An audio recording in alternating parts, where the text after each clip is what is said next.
Oh, Corey, there's a lot more to racing than just winning. I mean, taking the race by a full lap? Where's the entertainment in that?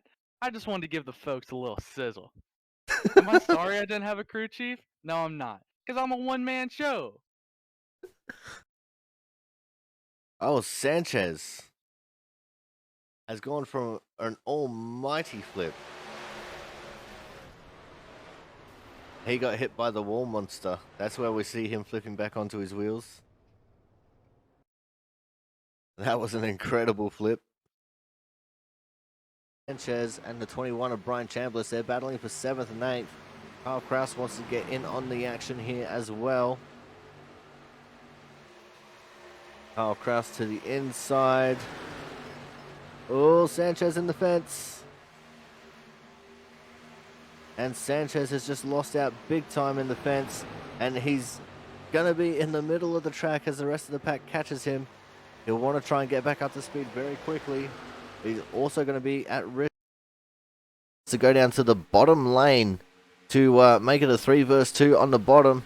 And the outside line has just lost all of its momentum. Everyone going down to the bottom lane now. They'll be getting ready to reset for the next couple of laps, as we're going to have 3 laps left to run when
hello everyone and welcome to the paperclip itself, Martinsville Speedway, and welcome to the MS Awareness 150 right here on the Aussie Sim Commentator channel.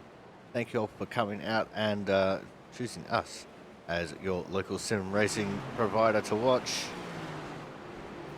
And we're looking forward to 150 laps here of the Martinsville Speedway with the Output Racing League. As you can see, the cars are on track. We've got 20 cars currently out of the garage and working on doing some laps. We've got 23 cars registered for the race altogether. Strength of field looking at a 26.18 for this adventure into what is the penultimate race before the start of the chase for the championship. Already we've had some ups and downs in practice, and a lot of people have figured out fourth gear just won't cut it. You got to shift down to third in the corners. And apart from that, it's just trying to work out when to downshift, when to upshift, and when to hit the brakes. Fifth gear is not being used around this track as the gear ratio does not allow for it.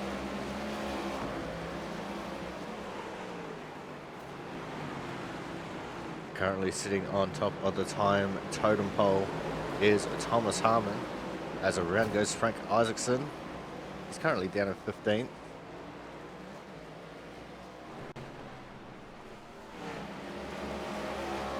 There's a 60 Kyle Kraus. Give him a couple of minutes. These drivers should be just about getting ready to all start heading to the pits for a pit party.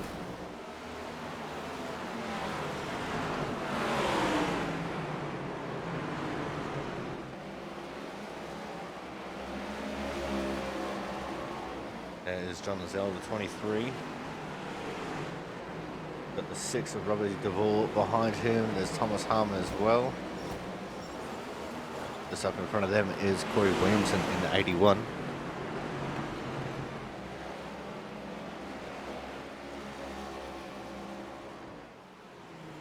Oh, in the background you saw the 66, Sam Niederhelm. Went around and hit the inside wall there.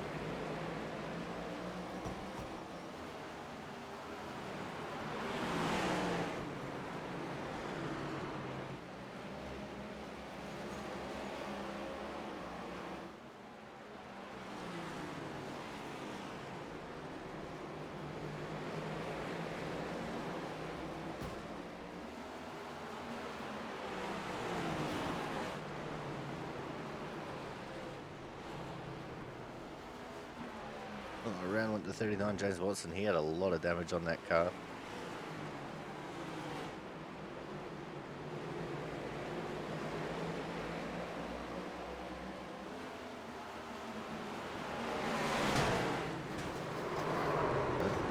Wow, that goes to show 3 wide does not work.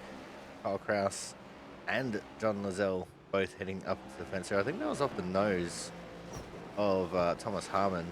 Oh, and something's definitely broken with the Kyle Kraus car. And unfortunately, Mark Pentecoff caught up in that one as well. And we've got Joe Slarmer now sitting on top of the timetable. So the times are coming down. People are starting to get faster as they're starting to figure things out. Around goes the 81 of Corey Williamson. A little bit too much gas there coming out of turn 4.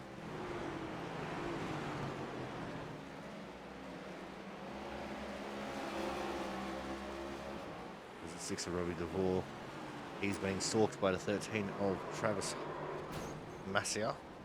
Round goes James Watson.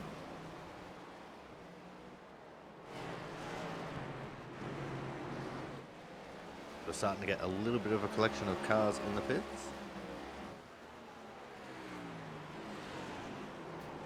So we're hoping for some good clean racing here, but this track does hold the record for the most unwatchable race in all of the Output Racing League.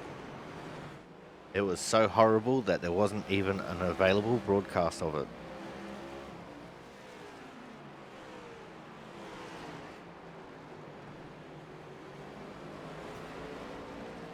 I think the drivers are just about getting ready for a pit party here now.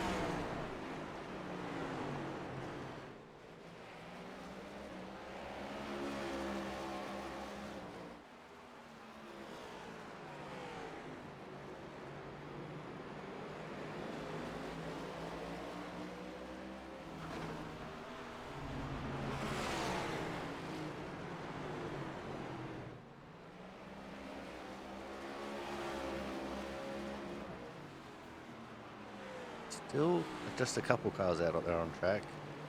Robbie Duvall, Travis Massia, Thomas Harmon, Frank Isaacson still all on track. Phil Christian Poe is even still on track. but just about everyone else in the pits.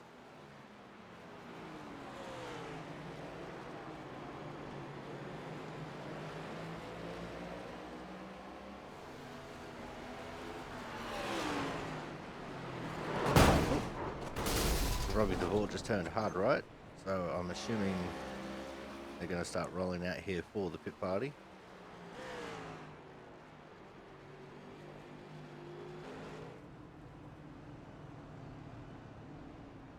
Dixie Carl Kraus just stopped there on the back straight. And here we go, pit party time. 78 Brian Pizzakemi going through the garage area of the pits. The sneaky way of getting to the back of the pack.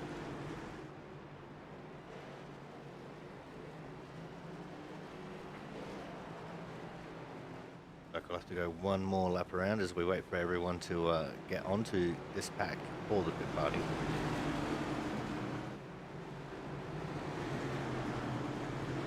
Now, as times go past, we remember the more chaotic the pit party, the cleaner the race is going to be. Let's see how much chaos is in this pit party.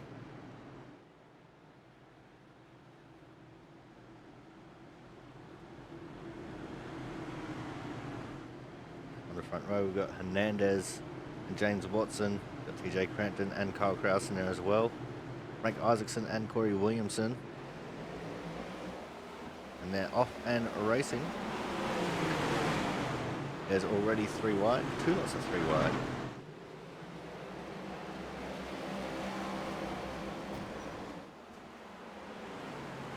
Well, if that's not abrupt chaos, then I don't know what is. As around goes Frank.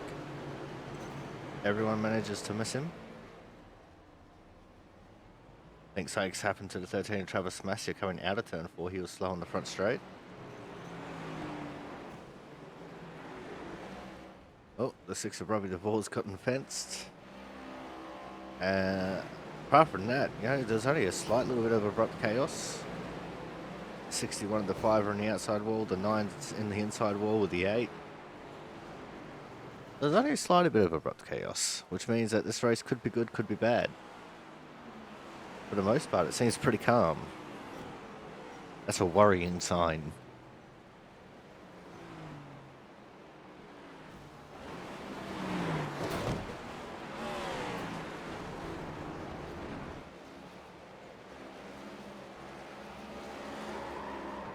Around goes to 78 Brian Pizzakemi.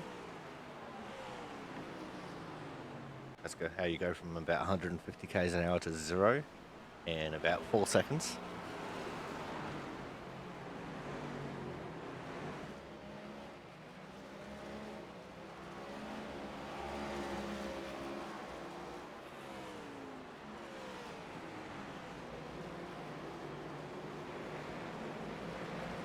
The 9 of Joe Slammer, the 1 of Brandon Bennett.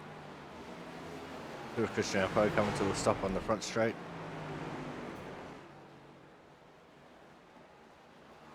Matt Burgess going for a spin, coming out of turn 2.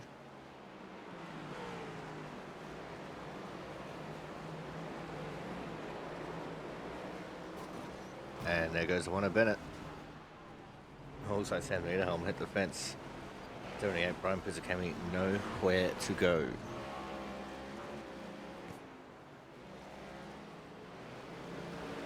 I saw the 65 Corey Steinhauser just rolling out onto the track now too. There's the 24 Frank Isaacson, the 60 of Kyle Kraus. 78 Brian Pizzakemi went around. It's all happening right now.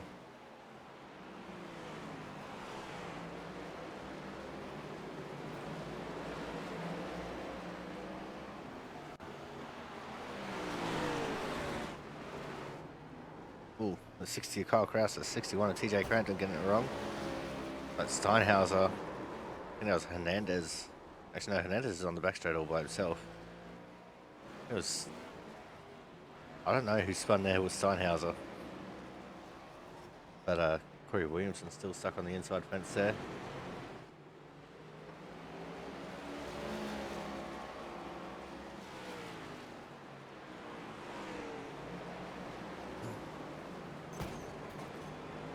That was was James Watson getting up so high he hit the outside fence.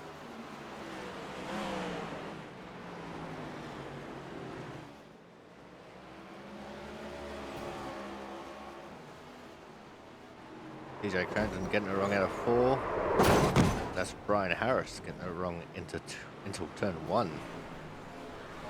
Not very often you see something go wrong on the entry of the corner, unless it's into the outside fence. Not generally an inside to outside kind of crash place.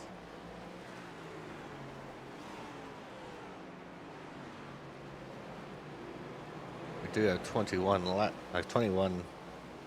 times currently registered. So we're still just waiting on a couple more.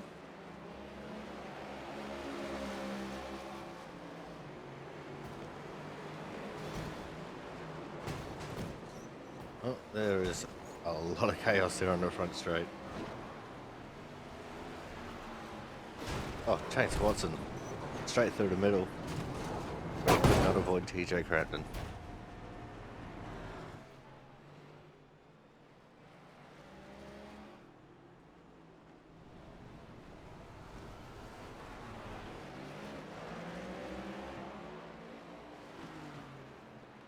I think one of the times that we're missing out on here is of the 3 of Paul Cox. He's not set a lap time, and neither has the 31 of Zach Floyd. Steinhauser and Kraus running side by side-ish.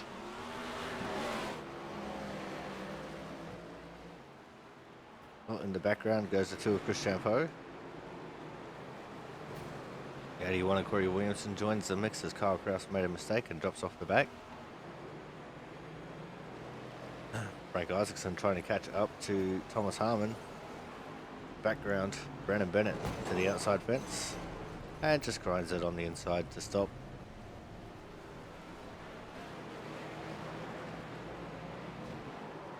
Oh, Steinhauser got shafted around by Kraus after not getting a good exit out of turn 4.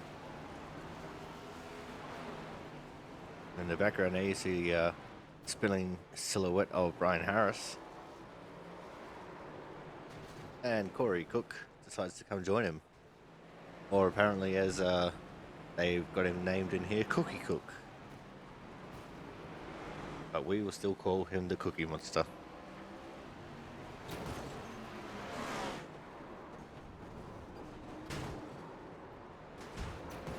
Oh, there is some abrupt chaos in turn 3.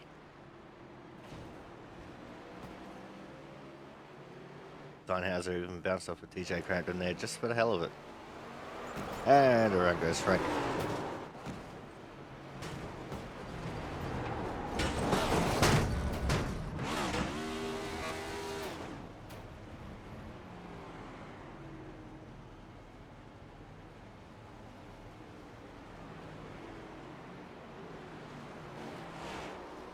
Let's see, we only have just over 11 minutes left in practice here. Oh, big whack there from Kyle Kraus.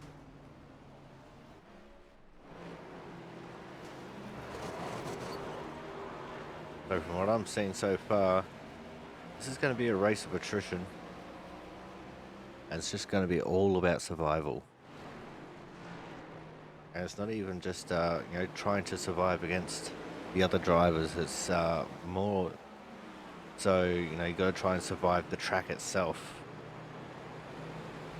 I mean, surviving against the other drivers is always a given, no matter what track you're on. But surviving this particular track is probably going to be the hardest task for these drivers. We've seen a lot of people making mistakes, whether it's too much gas coming out of a corner or too hard on the brakes going into a corner.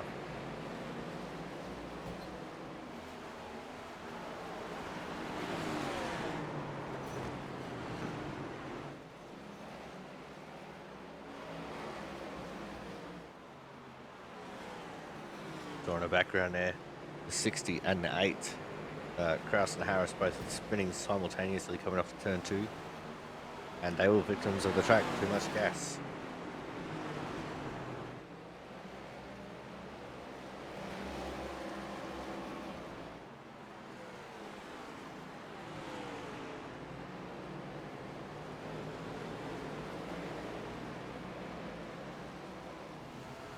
And one thing that could be pretty cool, seeing the glowing brake rotors on these cars.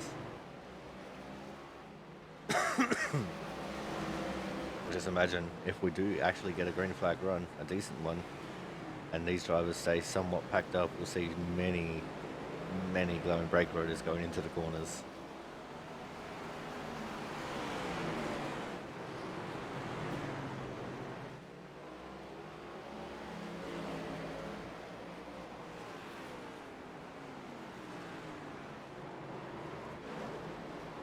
Oh, Crampton has gone around again. In the background, so does the 5 of Mark Pensicoff.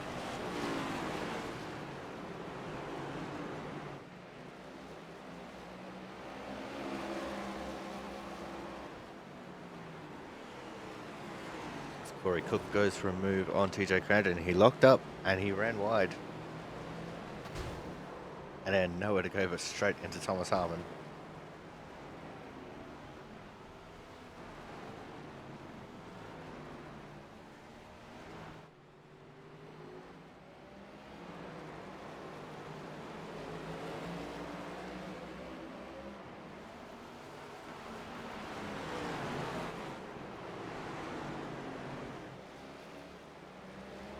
I'm just scanning my standings here.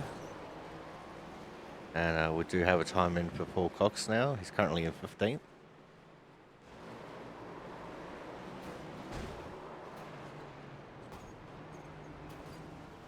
There he is. Oh. And still a lot more contact being had.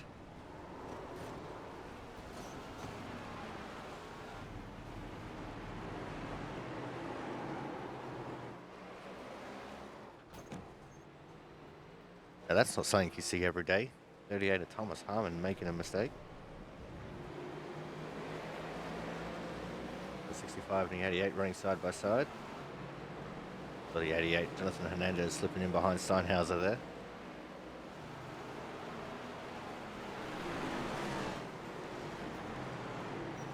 Frank Isaacson in the 24. He's got the 12 behind him with Matt Burgess. The 81 ahead is Corey Williamson.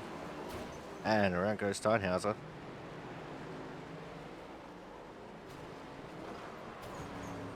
And around goes Cox and Lizelle. And that group that was behind them just all erupted into chaos.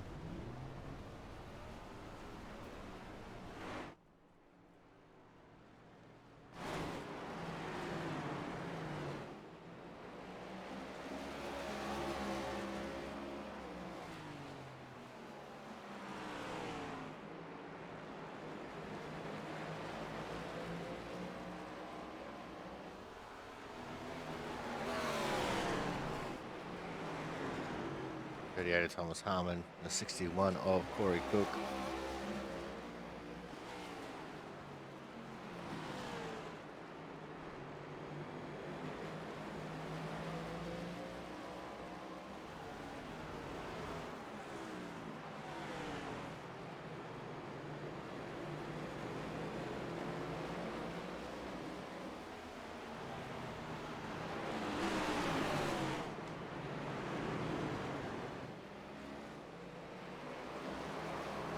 Goes to 60, Kyle Kraus. Big Sam Niederhelm there as well, already spun out.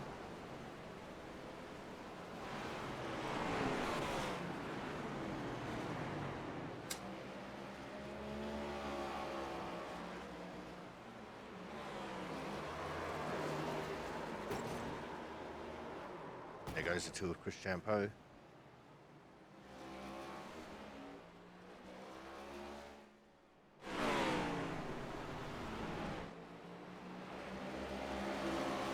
Side by side for Travis Massey and Corey Steinhauser. I think there was a little bit of contact there too.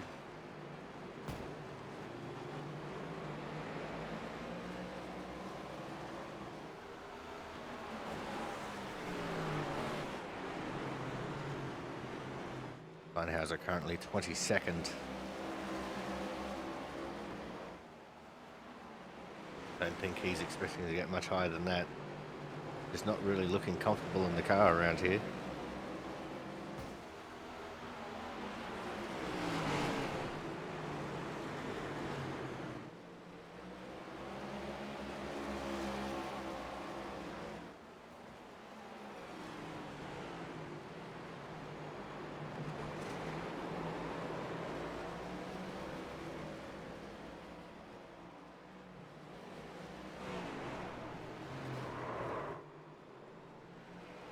Round goes the 5 of Mark Bentacuff.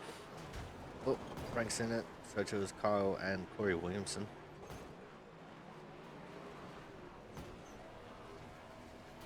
Well, and I think we're actually getting ready for a late practice pit party here.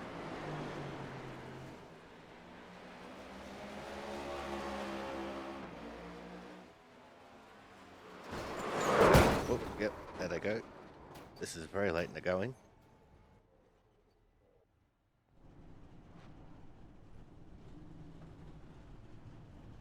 They're pretty much going to have to go now if they want to get it in before the end of practice.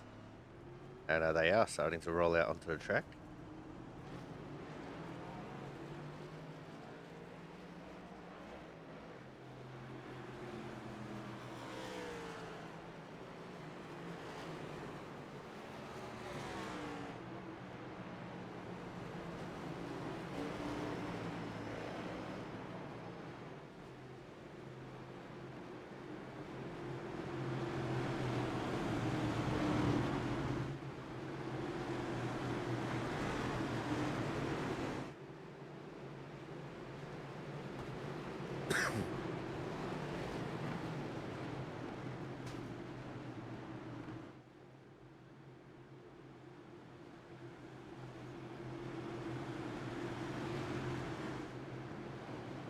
Alright, here we go.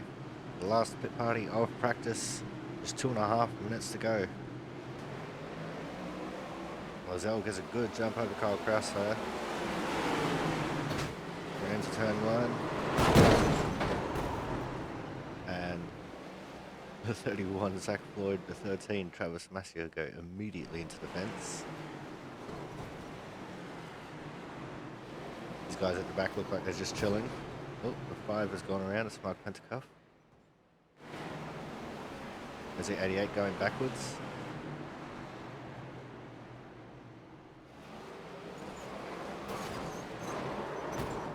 Frank Isaacson and Corey Steinhauser having contact. There's nothing new there. And Sanchez with nowhere to go but into Steinhauser.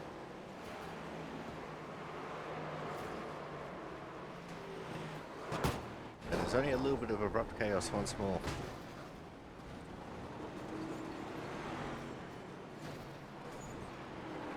So I think this race might be a little bit of a mixed bag.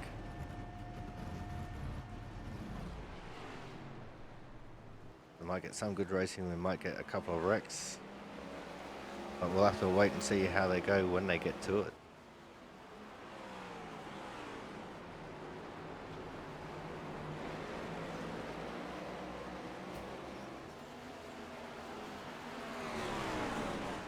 Currently Joe Slama sitting on top of the timetable, 19.262. Around goes Brian Pizzicami.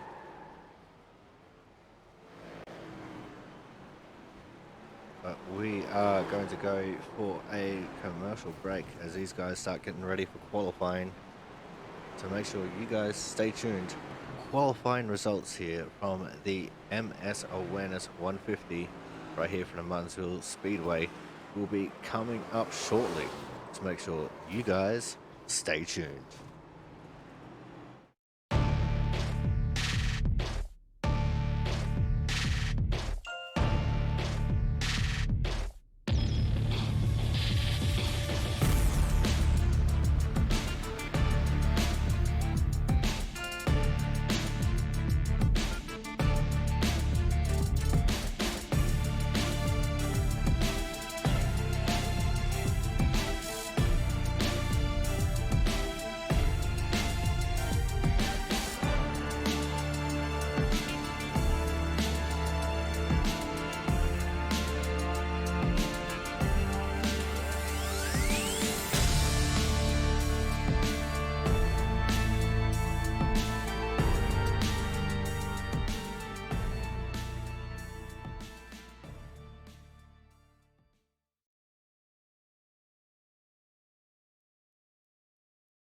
Hello and welcome back to the Martinsville Speedway.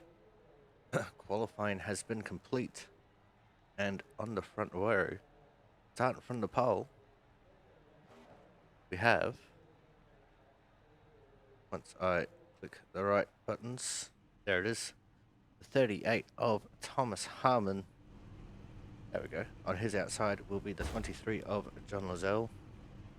Then row 2 we have 12 of Matt Burgess. On his outside, the 2 of Chris Champeau. In P5 will be the 61 of TJ Crampton, followed by the 60 of Kyle Kraus. P number 7 will be the 62 of Corey Cook, with P8 being the 6 of Robert DeBoer. P9 will be the 88 of Jonathan Hernandez, with P10 being the 13 of Travis Massia. Then we're going to have Frank Isaacson, James Watson, Joe Slammer, Mark Pentacuff, Zach Floyd, Brian Harris, Jaron Sanchez, Sam Niederhelm, Corey Steinhauser, Brian Pizzicami, Brandon Bennett, Paul Cox, and Corey Williamson. And that is how we're going to be setting our grid here for this 150 lap race. This is the MS Awareness 150 right here on the Aussie Sim Commentator channel. And this is going to be a YouTube exclusive race too.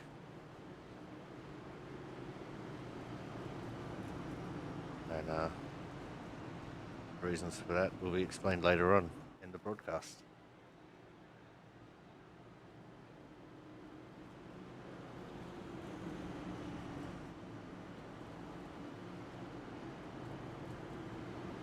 Got 2 laps under the pace car here before we get ready to let these guys rip. At 150 laps, 23 cars, strength of field is a 26.18. Thomas Harmon on the pole. A survey says it's going to be very hard to beat Thomas Harmon from the pole. But survey can sometimes be wrong. We'll just have to wait and see how it's going to turn out for him today. The pace car heads into the pits. The first start is on green. All the restarts will be on the leader in the restart zone. Come out of turn 4. And we're off and racing. The MS Awareness 150 right here from the Martinsville Speedway.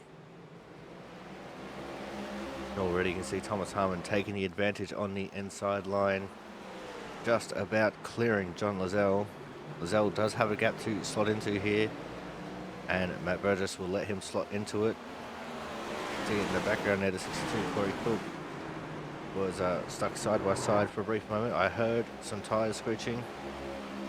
I'm not sure who that was or where. I can see one very slow car back there. I think that was the 61 of TJ Crampton. No, it wasn't. It was someone else entirely. I just saw a white car and assumed.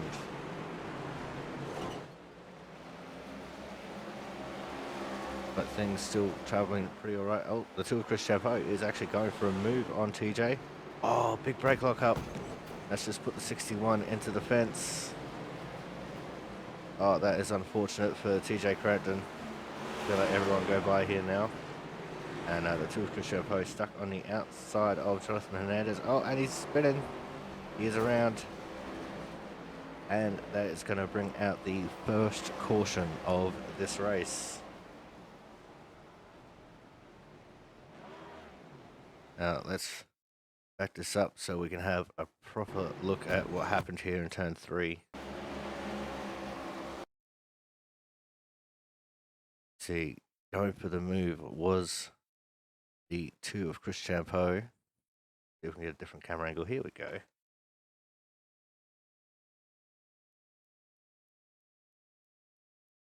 You see he's going considerably deeper than just about everyone around him. See the front left is locked up there. He's trying to release the brake a little bit just to let the wheel turn, and it's just not going to go. And when you lock up your brakes like that, there is just no way of steering it. Into TJ Crampton he goes. And into the fence will go TJ Crampton here.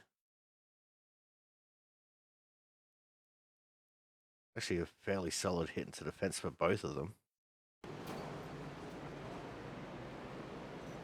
And Chris continues on to the back straight. He's side by side with Jonathan Hernandez here. Coming out of turn 2, he just gives it too many berries. He tried to pin the ears back and let it loose. Gave it too much jandle, and around she goes coming off of turn 2. This is going to be a secondary hit into the fence. This one's actually a little bit softer than his first hit to the fence. Unfortunately, he does just stop down here on the inside, and that will bring out the caution.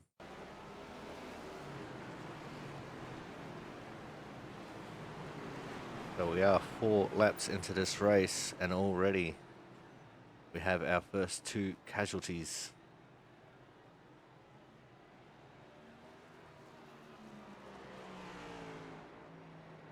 Thomas Harmon still leading the way from John Lozelle. I think we're just waiting for these guys to come around and get picked up by the pace car.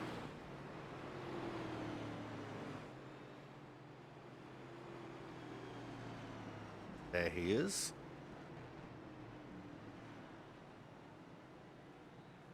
So your current order is Harmon, Lozelle, Burgess, Kraus, Cook, Hernandez, Isaacson, Slammer, Watson, and Massier. And I would not imagine that too many people will be hitting the pits, besides those who were involved in the accident.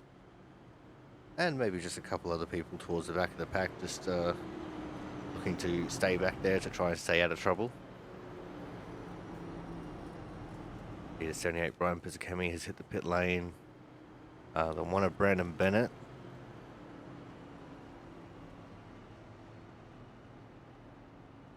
Of course, the 61 and the 2 are in. 66 of Sam Niederhelm is in as well. And the other one is the 81 of Corey Williamson.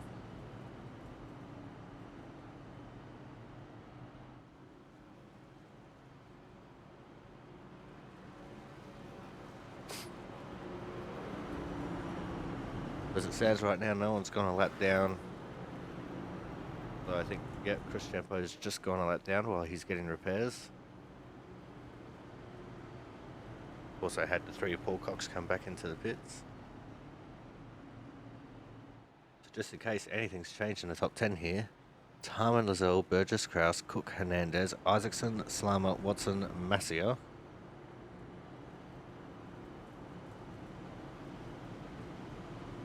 And we have Floyd, Sanchez, Pentacuff, Steinhauser, Harris, DeVore, Bennett, Niederhelm, Williamson, Cox. Sorry, Williamson, Crampton, Cox, Pizzicami. And Chris Champo is now obviously 1 lap down.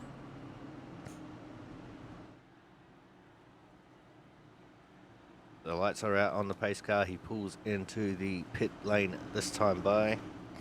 Time for us to get a restart here. Remember, this restart is in the restart zone, and we're going to crank it up.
Alrighty, there we go. That is how we do it around here. You see a nice little battle here. The 65 Corey Steinhauser getting beaten to the punch by Robert DeVore and Brandon Bennett.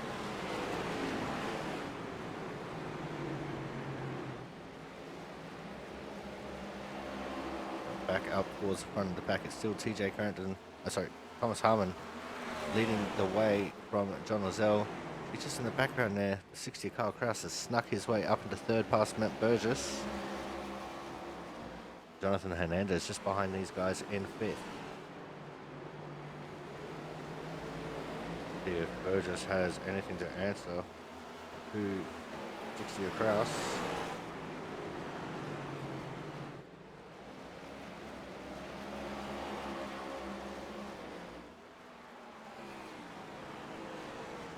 Looks at the moment he does not. We're going to set this camera on focus on crashes, and it immediately goes to the 65 of Steinhauser, who runs wide in turns 3 and 4, so he very well may be the next crash.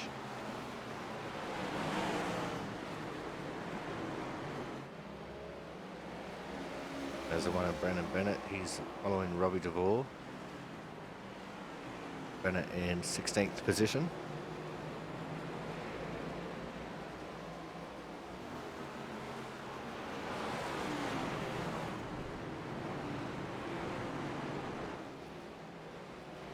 Coming into this race, Thomas Harmon was leading the way by 78 points over Matt Burgess. So those two pretty much absolutely locked in. Joey Slama in third, and he's actually in a fairly close battle with Paul Cox and James Watson. And I didn't even say Chris Champeau over third position there. There's only, what, at 12 points separating those drivers. But the man at risk right now, but TJ Cragdon in 9th, Travis Massey 10th, and Brian Chambliss in 11th in points. John Lozelle is in that battle as well, so is Robbie DeVore. So we've got quite a few people trying to battle over the last couple of spots in the championship battle to try and get into the chase. We're only doing a 10-car format for the chase. We've got 3 elimination races. Well, 3 races in the first round of the chase, and then the final race for our top 4. There's a 61 Corey Cook. He's currently P6. Jonathan Hernandez, who some would assume would be in prime position to be in the chase. Don't forget, he also missed out the first few races. In fact, he's missed about 6 races. He's currently sitting down in 20th, just 16 points off of Steinhauser, who just has not been having a great season.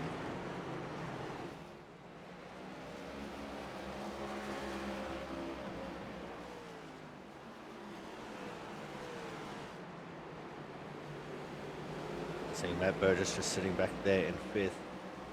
He'll be looking to try and capitalize on Hernandez, although Corey Cook just behind these guys.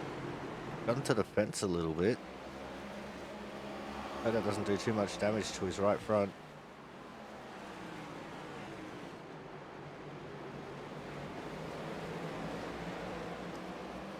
Thomas Harmon has actually got a pretty big lead right now, to the tune of just under 2 seconds over John Lozelle. And Lozelle and Kraus are separated by just about nothing. And we're looking at the battle for 4th right here on screen between Hernandez and Burgess.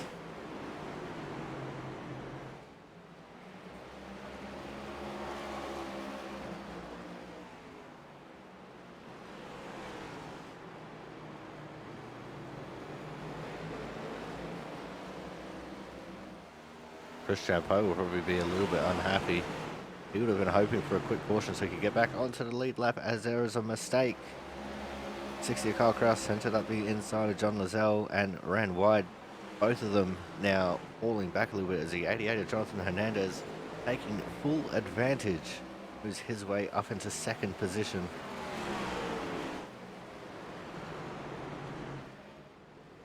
It's going to drop the 60 of Carl Kraus back to third where he was. John Lazelle's dropped all the way down to fourth.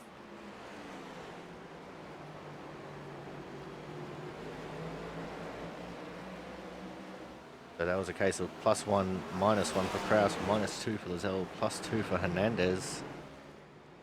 And Hernandez actually not doing too bad. I'm pretty sure he started back in 9th this race. That's a +8 for the race so far.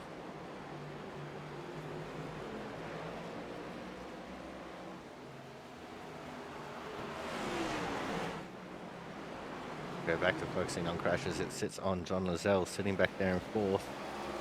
He's surrounded by Kraus and Burgess right now.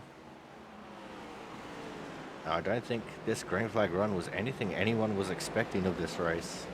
Oh, as Lazelle has made a big mistake. He's gone straight left on the front straight. And there is a lot of damage on that 23 car. You can tell he's off the pace. You can tell that thing is not steering properly, and he's going to take that thing straight to the pits. That is very unfortunate for John Lazelle. He was looking really good there too. Now look at the 78, Brian Pizzicami. Back up to the 12 of Matt Burgess, who's now been promoted up into 4th position. Carl Kraus feels the pain of no gain.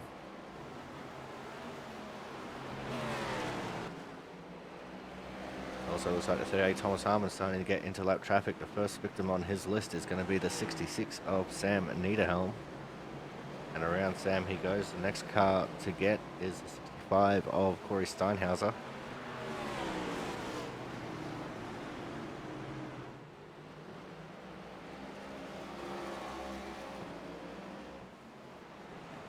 See, that's the thing. It's one thing to catch people around Martinsville. It's a complete another thing to get around them. Especially with the track being so small, pace is very similar among the whole field. But up the inside of Steinhauser goes Harmon quite nicely, actually.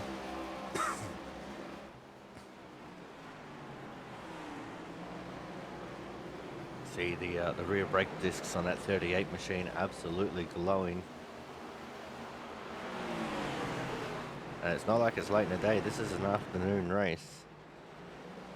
So to still see these brake discs illuminating the way they are is quite incredible. As now Thomas Harmon's going to get around the 5 of Mark Pentecoff, who locks up and goes very wide.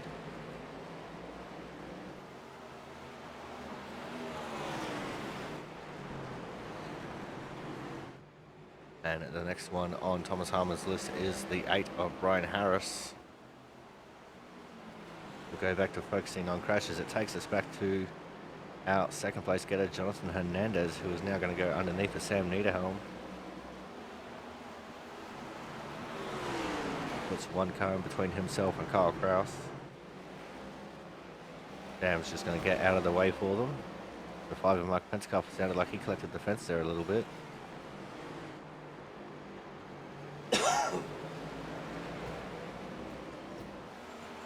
Quite a few cars collecting the fence here now. Steinhauser's actually gotten around Brian Harris as well, just in front of these guys.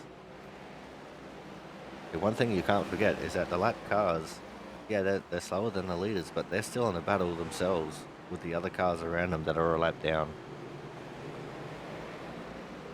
So we should honestly expect to see a lot of shuffling position between just the lap cars while the lead lap drivers are trying to get around them.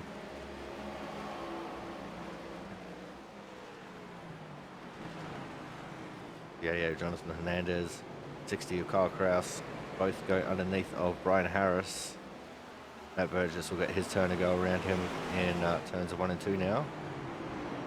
As Brian Harris goes extremely wide for them.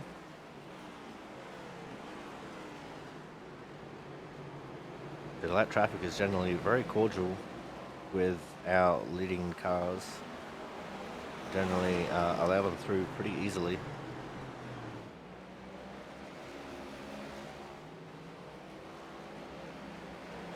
There's a 39 of James Watson. He's currently back in 6th. Got a lap down car of Mark Pentecoff ahead. He's got the 9 of Joe Slama behind.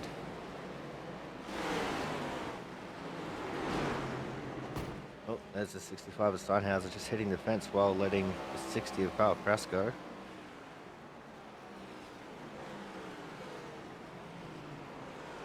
Means that second lane is a little bit treacherous as the 5 of Mark Pentecoff makes a big mistake. I think he hit the inner curb there and just went straight up into the fence. He's able to let everyone go by. And he's in the fence again. The 39 of James Watson, he's caught up to the lap down car of Brian Harris. Harris runs wide to let James through. And James just doesn't get a good run through the corner that time. Taking him a little bit to get around the Brian Harris machine. Of course, James Watson, one of about 6 Fords in this race. Actually, let's still count. 1, 2, 3, 4, 5, 6, 7, 8. 8 Fords in the race. 2 Toyotas and the rest are Chevys.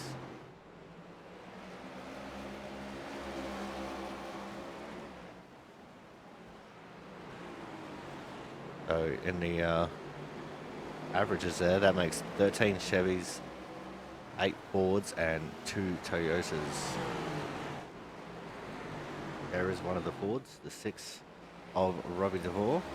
Behind him, one of the Toyotas, the one of Brandon Bennett.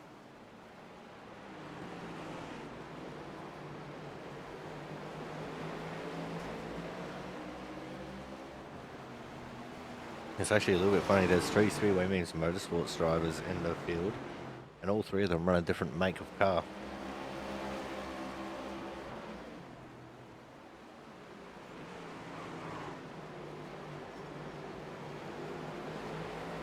You got TJ Crampton, who runs the Toyota, Paul Cox, who runs the Chevy, and Corey Steinhauser, who runs the Ford.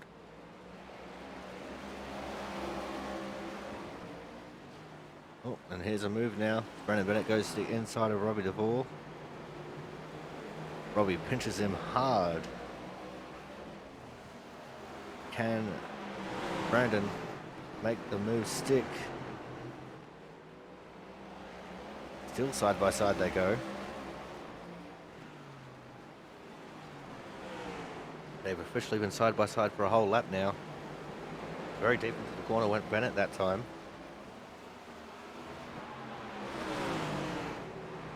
The stout defense from Robbie DeVore on the outside.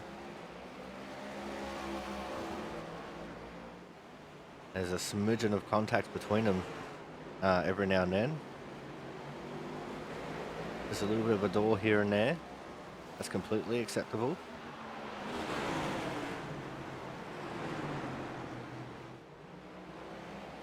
And Robbie DeVore on the outside defends the move.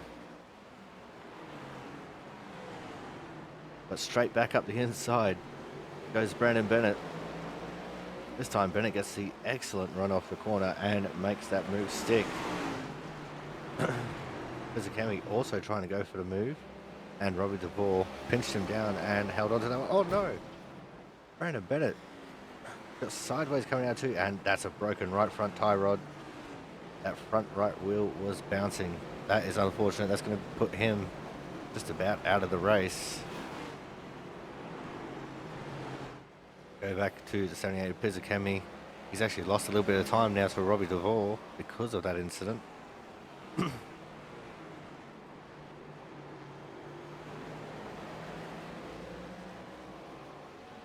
And that is quite unfortunate.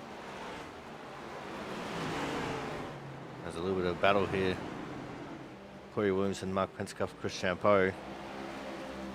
Pentecoff and Champeau actually battling for position there. So Champeau officially up into 19th. Corey Williamson is on the lead lap in 13th. The penultimate car on the lead lap, it would seem right now.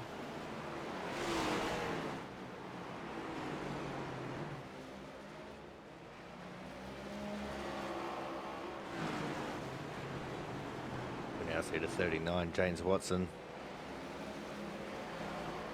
And we're actually a third of the way through this race, so we're going to go for a quick commercial break. When we come back, we will... oh no! Corey Cook has gone around. Just as we were about to go to commercial break, Corey Cook has spun it coming up to turn 4. That's going to bring out our second caution. Back this up and see what unfolded for the driver of the 62 machine. Coming into turn 4. He's sandwiched by Zach Floyd and James Watson. And neither of them had anything to do with it. He got sideways and overcorrected it all by himself. Watson, very lucky not to get a piece of that. Oh, but the 9, Joe Slama, very unlucky in the fact that he did get a piece of that. Crampton missed it.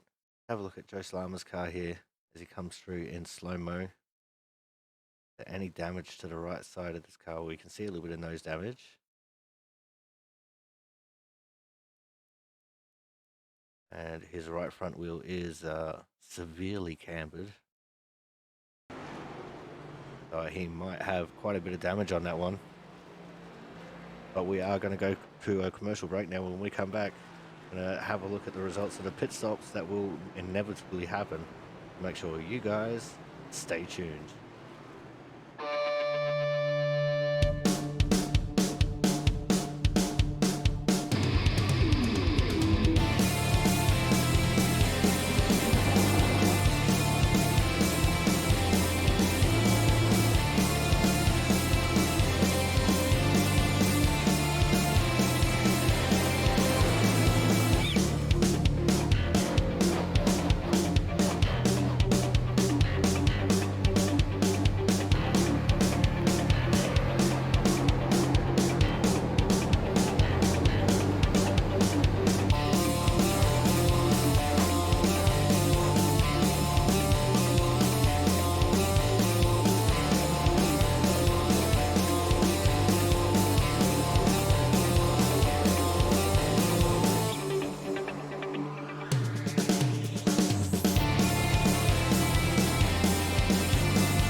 Welcome back to the Martinsville Speedway for the MS Awareness 150.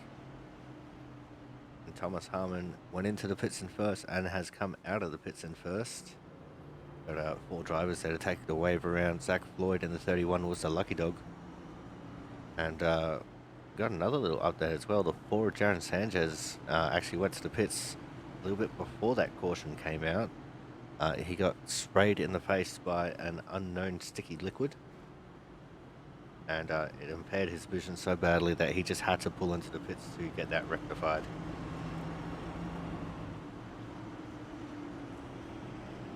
But that's going to be a trip to the care center and possibly to the ED, because we're not sure actually what has sprayed into his face. I think the team are trying to figure that one out.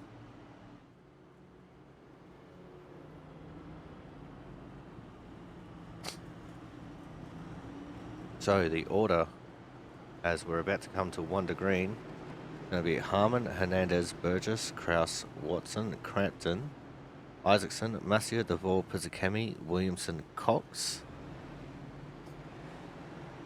You got Zach Floyd, who was the lucky dog, and Steinhauser, Niederholm, Harris, Champeau, Petskoff, Cook. And Cook is 1 lap down. Got Slama in the pits getting repairs, got Bennett in the pits getting repairs, and Sanchez, who is at the infield care center, and John Lozelle, who is OUT out. The pace car is in. I think Joe Slama is officially going to be out of the race as well. The restart will be in the restart zone.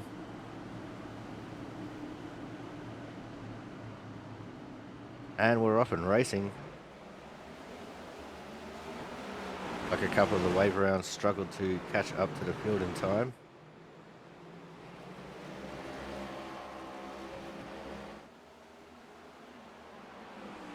But Thomas Harmon out to a big lead over Matt Burgess, who took over second. Jonathan Hernandez slotted back into third. And we're just going to set the camera to focus on crashes, and it instinctively goes on to Corey Cook, who was the cause of the last caution.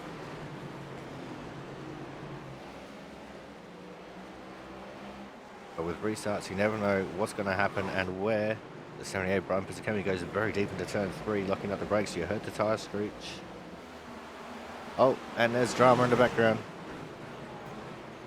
But Corey Williamson and Brian Pizzicami stuck on the front straight there. In the background as well, Zach Floyd spinning out. So let's see what happened here. We got the 78 Brian Pizzicami, who looked up his brakes. He went wide. Corey Williamson comes in underneath him.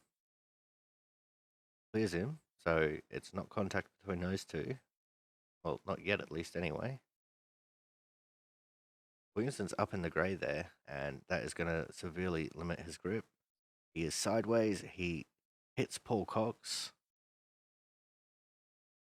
and spins back up the track into Brian Pizzicami. Steinhauser lucky not to hit either of them. Everyone else dodges around. Now, what happens to Zach Floyd behind these guys? Zach's already sideways at that point. Zach just spin it all by himself behind these guys in sympathy. Oh, he hit the curb. He hit the inside curb, and he went for a spin as well.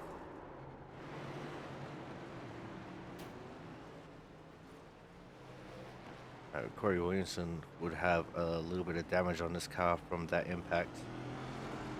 And he copped it on both sides too, so it'll be left front, then right front, right rear on his car that'll be damaged.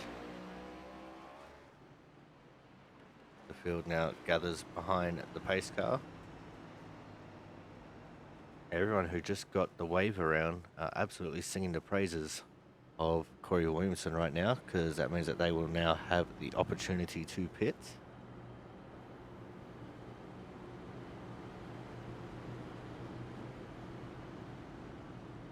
And we do have quite a few people pitting.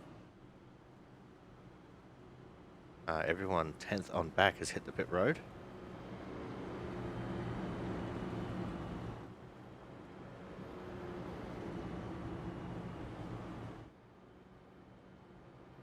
So we'll wait for everyone to start coming out of the pit lane before we start figuring out where everyone is at positional wise, as Corey Cook gets the lucky dog wave around.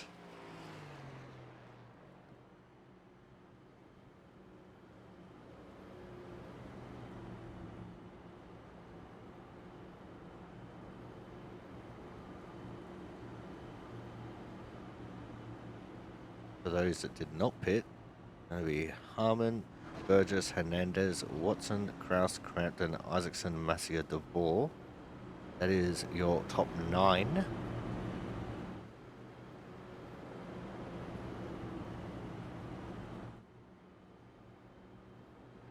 And it's going to be Chris Champeau in 10th. Cox, Niederhelm, Harris, Steinhauser. Sorry. Cox, Niederhelm, Harris, Williamson, Floyd, Pizzicami, Pentacuff, Steinhauser, and Corey Cook.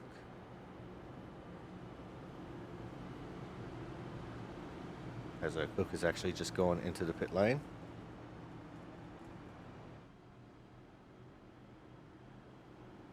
The lights are still on the pace car. We've got Joe Slama OUT out. Brennan Bennett, who is 16 laps down getting repairs. Jaron Sanchez, who is off seeking medical attention. And John Lozelle, who is OUT out. The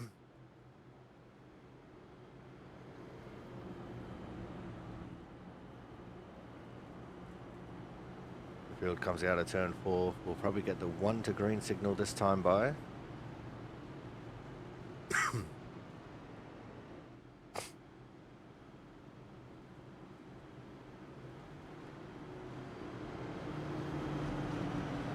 And we do. So Harmon, Burgess, Hernandez, Watson, Kraus, Cranton, Isaacson, Massier, DeVore, and Champeau is your top 10. Cox, Niederhelm, Harris, Williamson, Floyd, Bizakemi, Pentacup, Steinhauser, and Cook is your 11 to 19. With Slammer, Bennett, Sanchez, and Lozelle all out or in the pits or at the medical center. All right, here we go.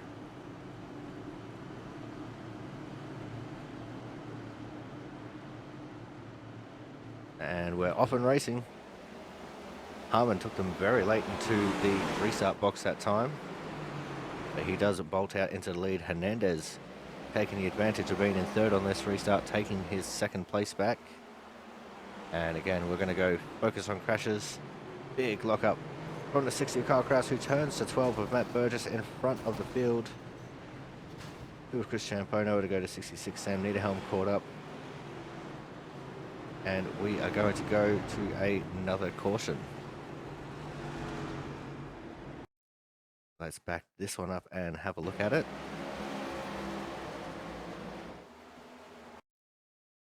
Coming into turn 3.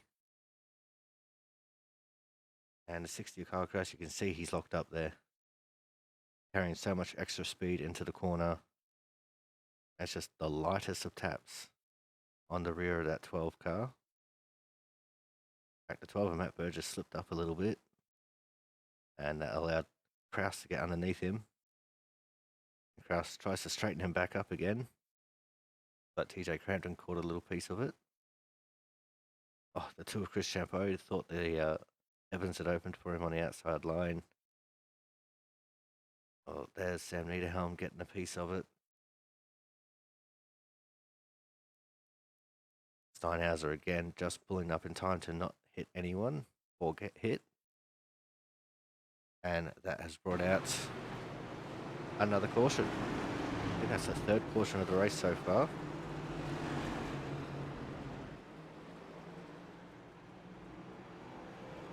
And that shakes up the order a little bit more as well.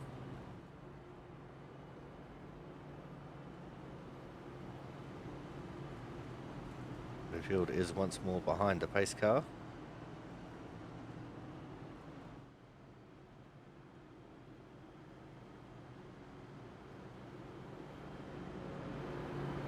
Wait for everyone across the line so we can see where everyone is at positional wise.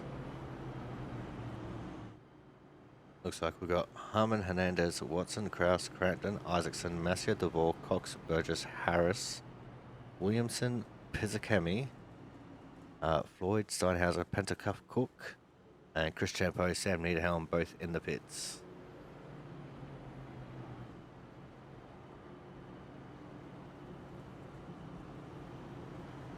And it looks like Brandon Bennett is actually going to come out of the pits this time, so he's going to rejoin the race.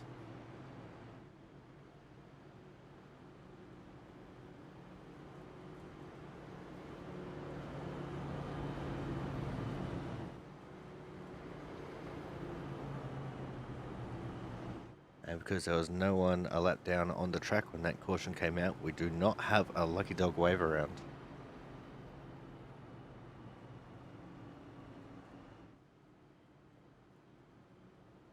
We have 19 cars on the lead lap. We have 1 car 20 laps down and 3 cars OUT out of this race.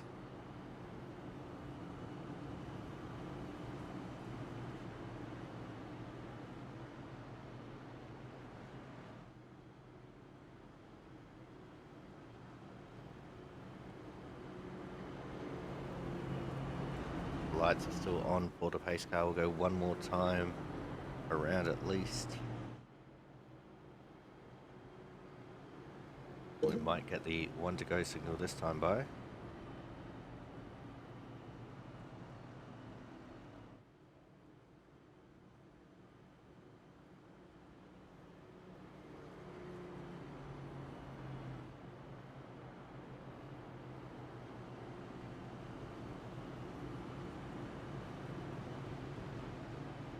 Okay, everyone's starting to get formed up, so I think we are coming to 1 to green this time.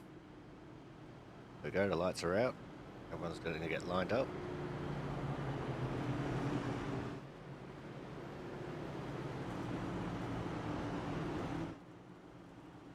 So we have Harmon, Hernandez, Watson, Kraus, Crampton, Isaacson, Massier, Duvall, Cox, Burgess, Harris, Williamson, Pizzicami, Floyd, Steinhauser, Cook, Pentacuff, Jampo, Niederhelm, Bennett. As your top 20, of course, Brennan Bennett is 20 laps down. The pace car is in.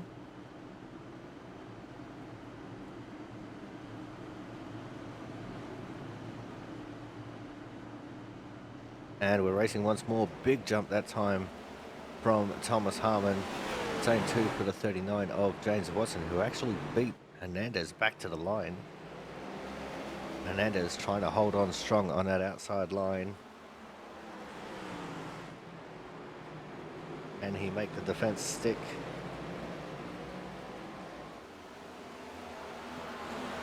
Side by side they continue to go. They've been side by side for a whole lap now.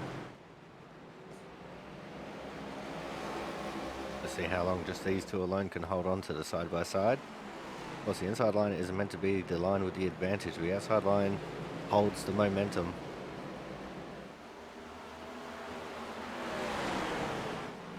As we have reached the halfway mark. In fact, we're well past the halfway mark. 75 is the halfway point. And looks like James Watson is going to take the advantage this time. TJ Crampton sneaking up the inside as well. He wants a piece of third place. And I think Corey Williamson's just entered the pits.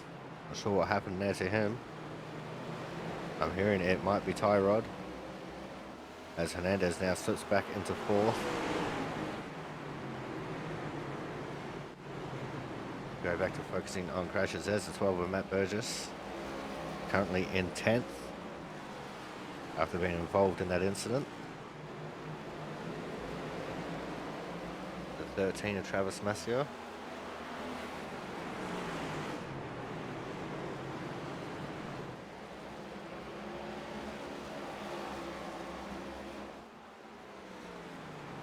Everyone's just kind of single filed out here now. No one's really willing to try and push it too hard just yet.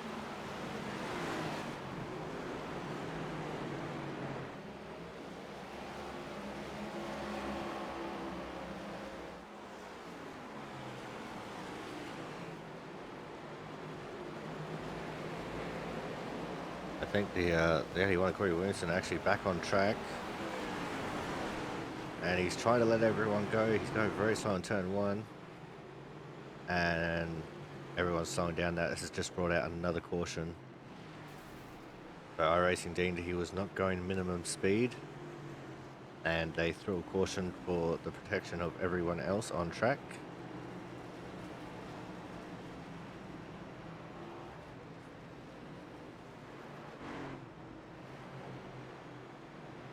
So we're going to go to a quick commercial break. When we come back, hopefully we'll be going to checkered flags. Make sure you guys stay tuned.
Welcome back to the MS Awareness 150 here from the Martinsville Speedway.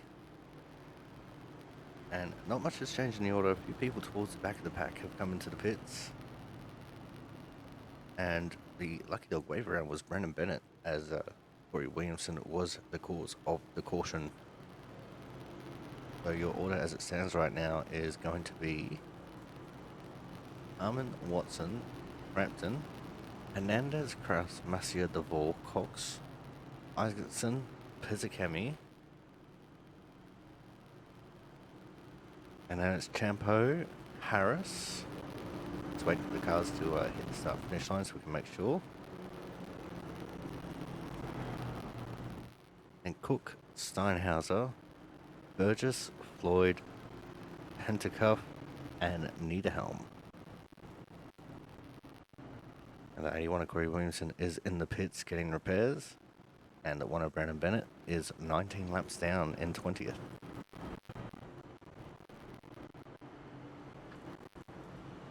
Of course, Slama and Lizelle both out due to damage, and 4 of Jaron Sanchez out being at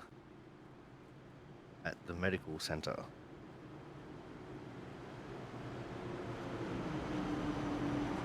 The lights are out on the pace car. We are going to be going green this time by.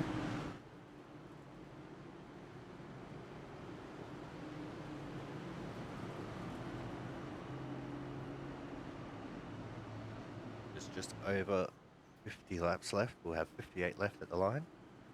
The pace car goes in.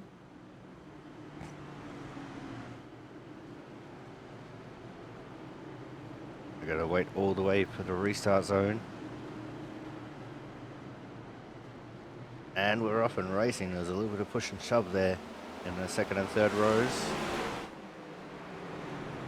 So TJ Crampton going to try and take the advantage and sweep up into second. He's not going to be able to do it though. He has to hold on to third as James Watson cleverly holds off the challenge and maintains second. Go to focus on crashes now, as we usually do with the restarts. And 3 wide. Half around goes Frank Isaacson in the 24. That was off contact from the 2 of Chris Champeau. And Steinhauser sideways on the straight, and he finished off Frank there. And that has brought out another caution. Let's back this up and have a look at what all unfolded there.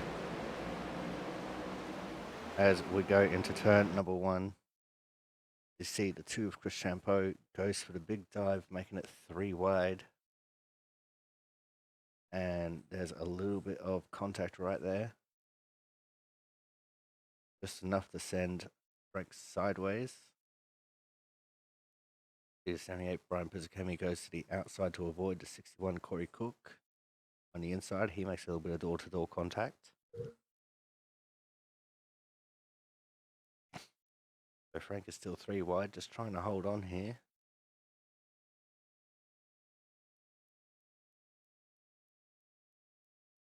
Steinhauser looks like he's reacted to Frank going slow. Tried to dive down low to go around him, and he's just lost it on the transfer of weight. And into the fence, and around goes the 24 of Frank Isaacson, bringing out the caution.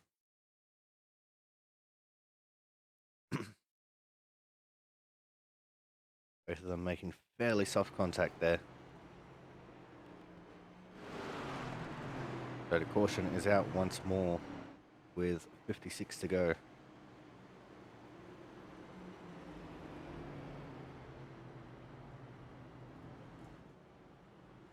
Feel the smoke still lingering around from the accident.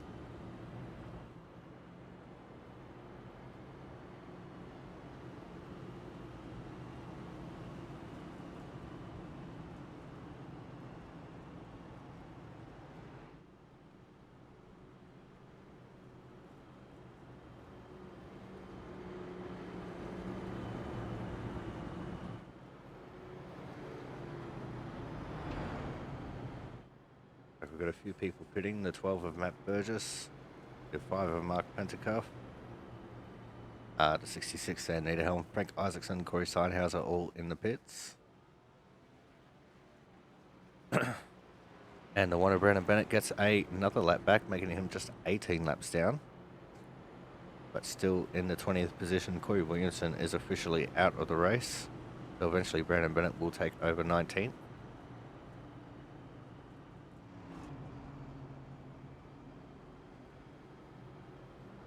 So the order as it stands now will be Harmon, Watson, Crampton, Hernandez, Kraus, Massier, DeVore, Cox, Champeau, Pizzakemi, Cook, Harris, Floyd, Pentacuff, Niederhelm, Burgess, Isaacson, and Steinhauser.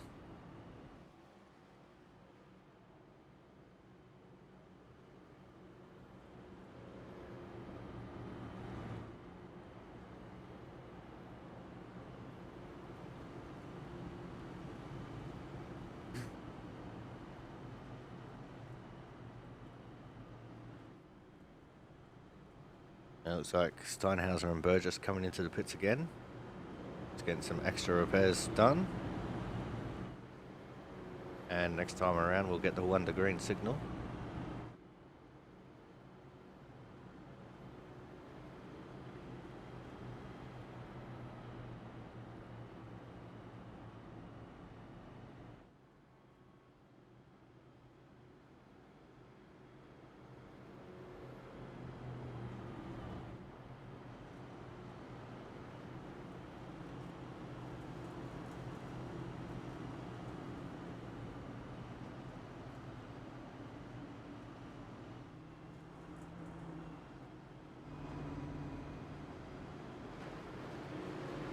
There we go, side by side we are.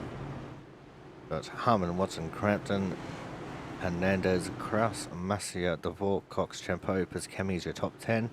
Cook, Harris, Floyd, Pentacuff, Niederhelm, Isaacson, Steinhauser, Burgess, Williamson out, Brennan Bennett 18 laps down, Slama out, Sanchez medical out, and Lozelle out. The pace car is in.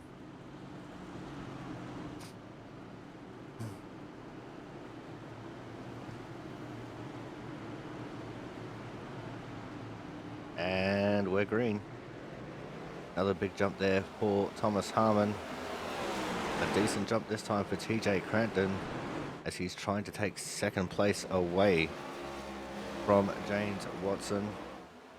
Also see a battle for fifth starting to form as well between Hernandez and Kraus. Side by side they go.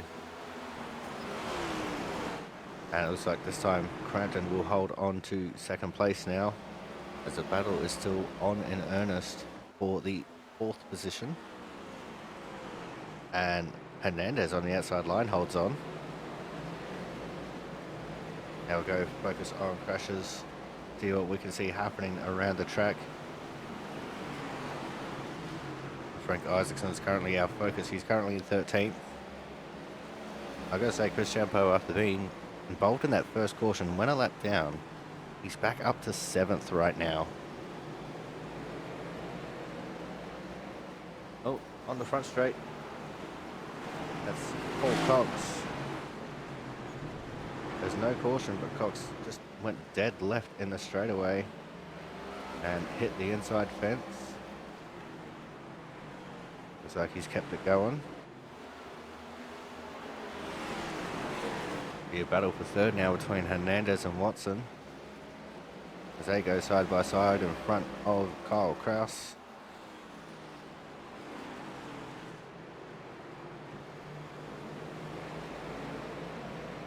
And it looks like Hernandez is going to hold on this time. Let's see what Kyle Kraus can do. Can he sneak up the inside? No, he cannot. James Watson sneaks his way into the back area of Hernandez. But he's left the door open on the exit of 4 and he hit the fence. Here is Kyle Kraus's advantage.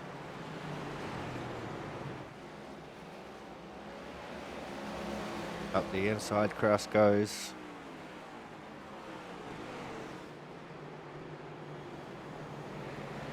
Side by side, coming off a 4. Kraus just has his nose ahead. I think Watson was still scored as 4th there, but Kraus makes the move stick going into turn 1. And Zach Floyd is in the pits this time. I think Zach has a little bit of damage on the 31 machine. Brennan Bennett has officially taken over 19th. Now see a battle behind between Robbie DeVore and Chris Champeau. Chris Champeau moves his way up into 6th. Promotes Robbie DeVore down to 7th.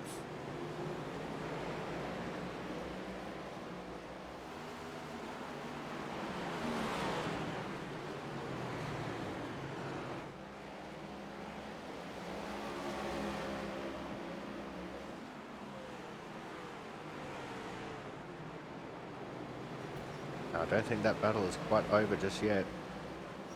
Robbie DeVore trying to hunt the back bumper of the two of Chris Champeau, although Chris Champeau also trying to hunt on the 39 of James Watson.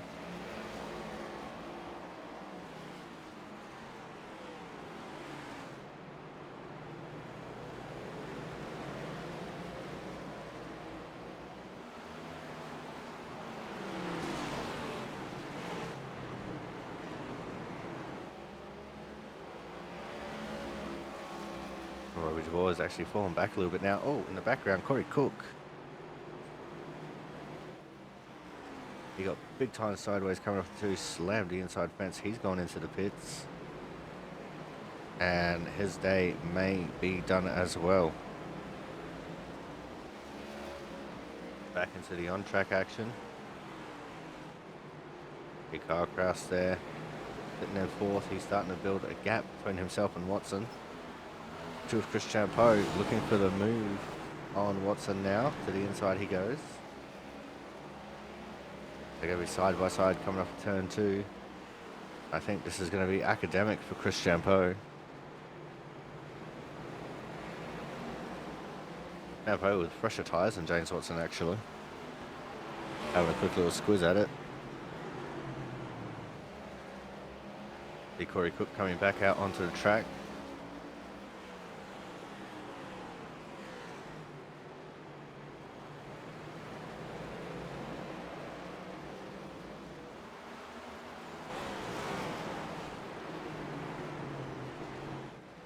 And we have a slow car on the front.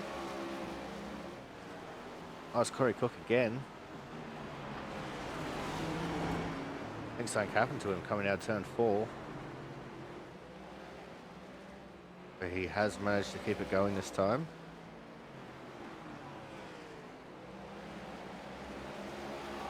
As the race continues on.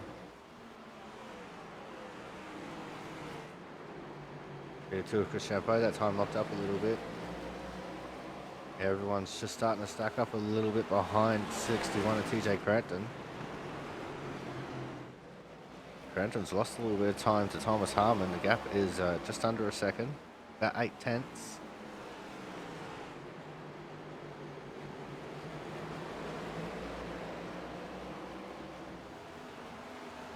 And around a track like this, that is massive.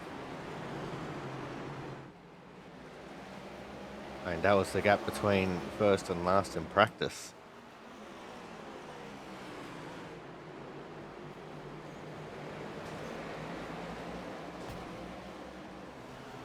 Here, a lot of little bits of contact here and there, a little bit of people running into the fence, a little bit of people hitting the inside curb. There's a 31, Zach Floyd, coming back out onto the track. Currently 12 laps down.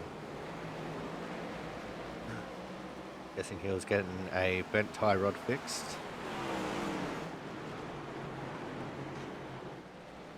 Oh, there's a lot of smoke out of turn 2. Not sure what happened there.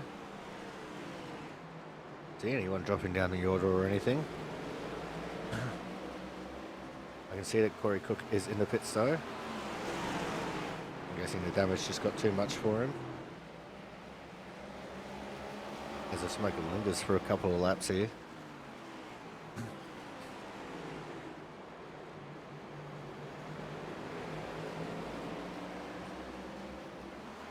Got 121 laps down, which means just 29 to go.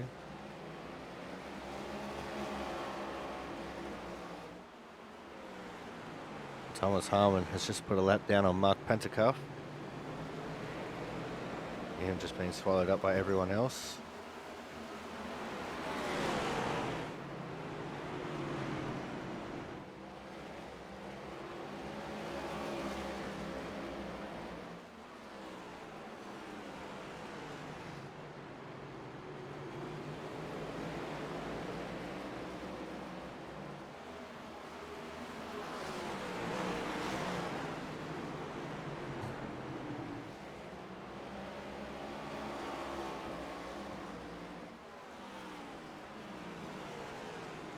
Looks like the action's just calmed down here a little bit as we're starting to get into the closing stages of the race. 60 car crash, just tapping the wall a little bit there on the front straight.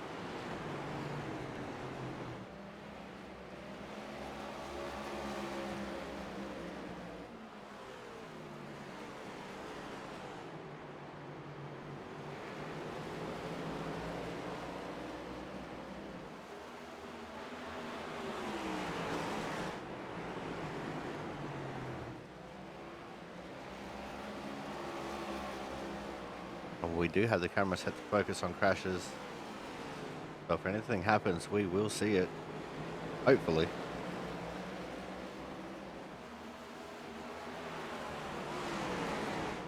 And I'm getting word in that Corey Cook is officially OUT out of this race. That's unfortunate for the Cookie Monster. He was looking forward to racing around here. So that'll move Zach Floyd up into 17th and possibly Brennan Bennett up into 18th before the end of this race.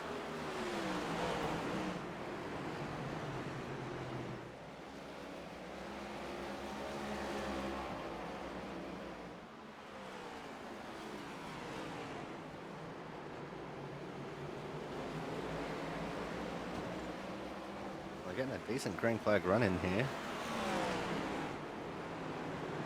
I think Thomas Harmon might have made a mistake. He just lost a lot of ground to TJ Crampton.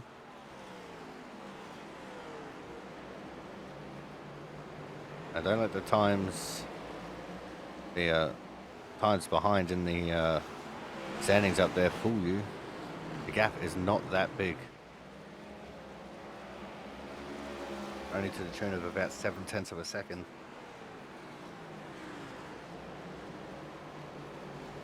TJ Crampton is most definitely closing in on Thomas Harmon.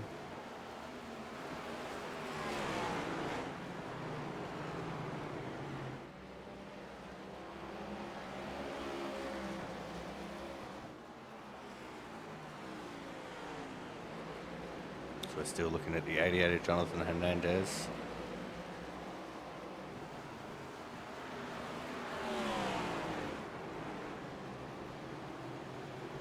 Travis Massey is getting overtaken there by Frank Isaacson, and I think that was the 3 of Paul Cox as well.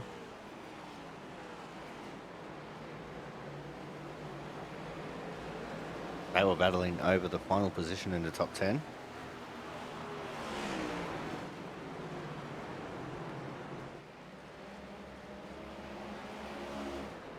Oh, there's a 3 of Paul Cox. Got sideways on the front straight and he's hit the inside fence. It looks like we are still green at the moment.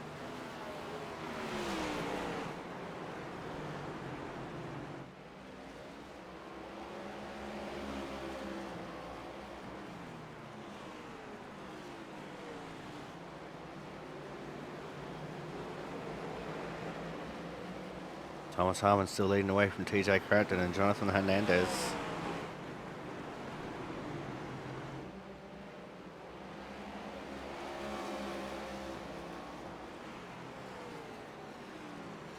Checking on our leader here. Just about to catch up to Sam Niederhelm and put him a lap down again.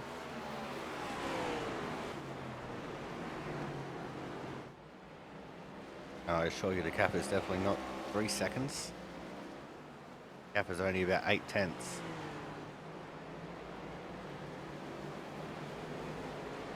think just how short this track is really messing with sim racing apps.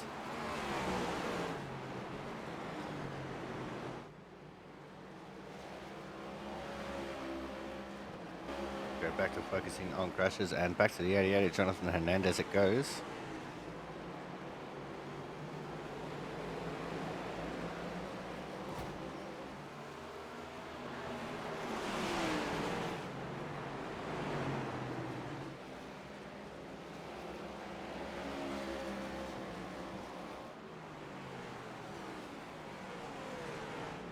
As the laps are winding down, we've only got about 12 laps to go now.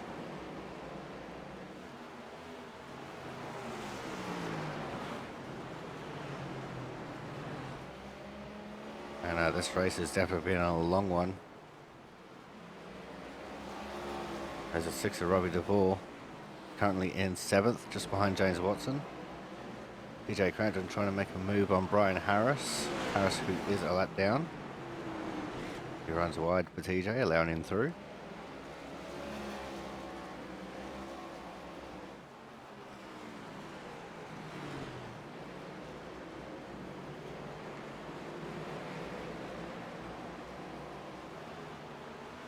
As we now have just 10 laps to go. Who is going to take out the win? Is it going to be Harmon or is it going to be Crampton?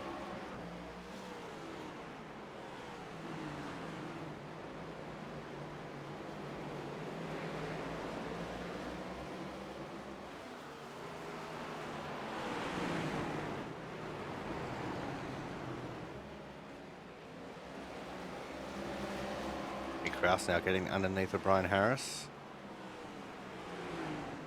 Chris Champeau's there as well.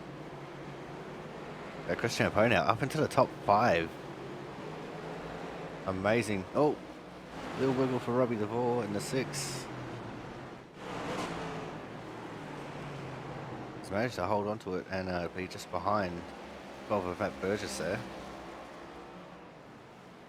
As I was saying, 2 of Chris Champeau doing an amazing job right now, up into the top 5 after being a lap down, after being involved in the first caution.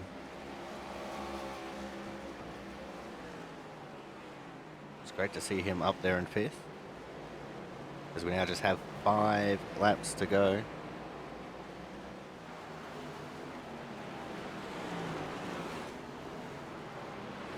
We now focus on Matt Burgess and Brian Pizzakemi.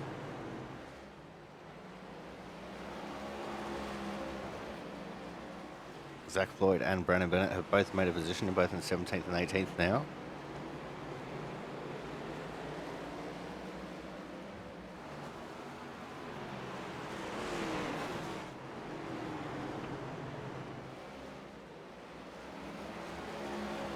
Time for us to go back to focusing on our leader, and there's been a mistake. 61 of TJ Cranton has taken the lead. I think that's because Thomas Harmon got caught up behind the 5 of Mark Pentecoff.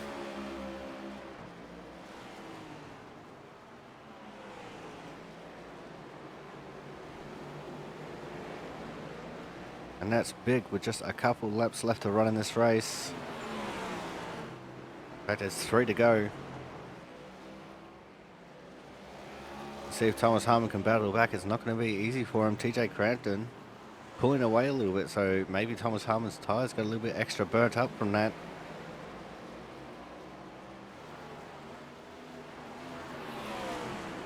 Got 2 to go.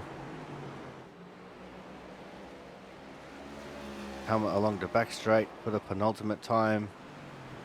Going into 3 and 4. Coming to the white flag now. And there's caution on the track.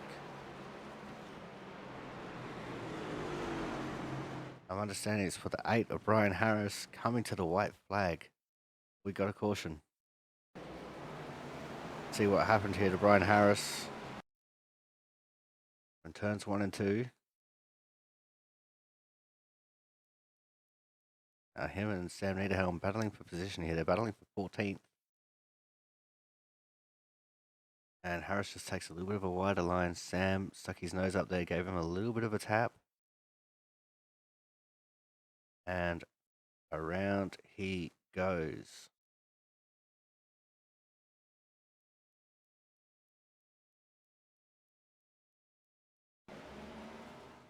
That has brought out what will hopefully be our final caution of the day, but that also means that we are heading into our first green, white checkered of the race.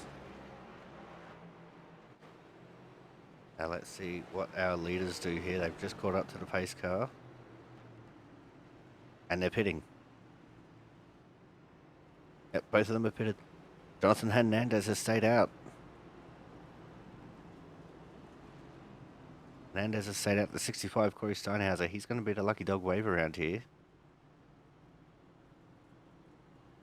We're going to have 13 cars on the lead lap for this restart.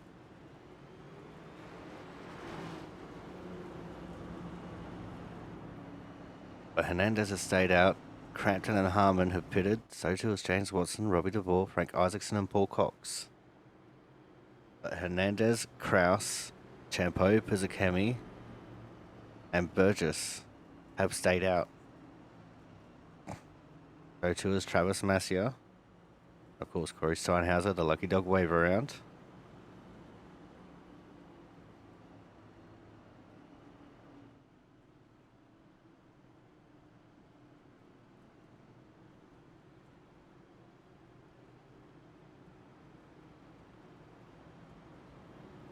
So your order is going to be Hernandez, Kraus, Champeau, Pizzicami, Burgess. Crampton has come out of the pits in P6. Harmon 7th. Travis Massia has pitted now. So your order is Hernandez, Kraus, Champeau, Pizzicami, Burgess, Crampton, Harmon, Watson, DeVore, Isaacson, Cox, Massia, Steinhauser. You got Niederholm and Harris, who are both 1 lap down. You got Mark Pentecoff, who is 2 laps down. Zach Floyd, 12 laps down. Brandon Bennett, 18 laps down. Then Corey Cook, Corey Williamson, Joe Slama, Jaron Sanchez, and John Lozelle all OUT out of this race. So Corey Steinhauser is the most dominant Corey on track at the moment. And Brian Pizzicami is the highest of the Bryans.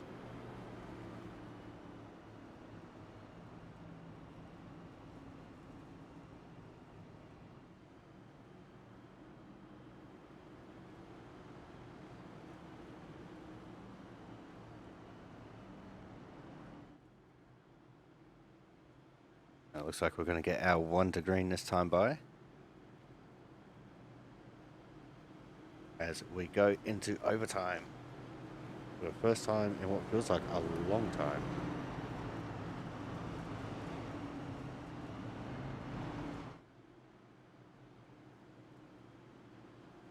Hernandez just warming up his tyres here on the inside.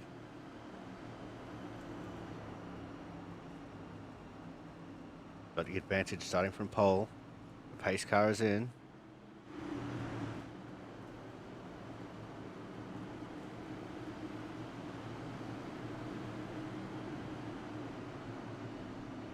And we're green. Good jump there for Hernandez. Good jump also for Chris Champeau. Let's see if he can hold on to it. Oh, around.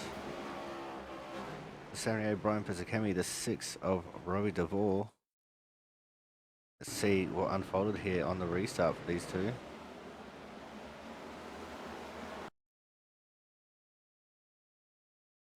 Pizzicami, who actually restarted that one quite well, restarted in 4th. And Robbie DeVore had so much extra speed on the entry to the corner, into the rear of Pizzicami, and around the both of them go. And that is another caution. Means we're going into our second and final attempt at an overtime finish.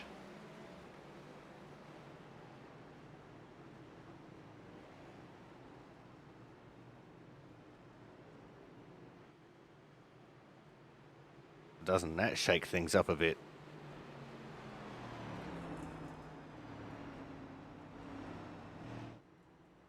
But Kraus did manage to hold on from Champeau there on the restart. I'll put Kraus starting outside front row now.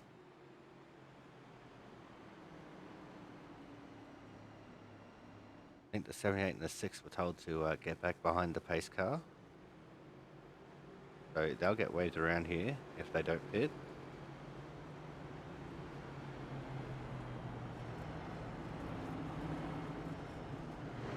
Current order as it stands is Hernandez, Kraus, Champeau,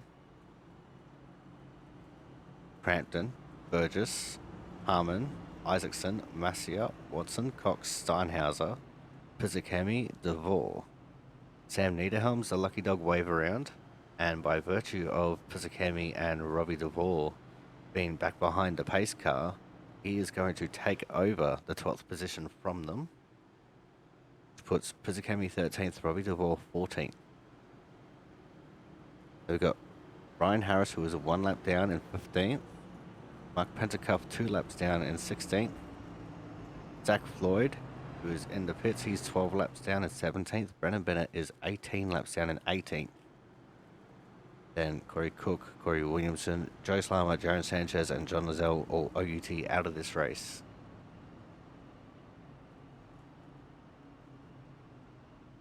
As I said, this will be our second and our final attempt at a green-white checkered finish.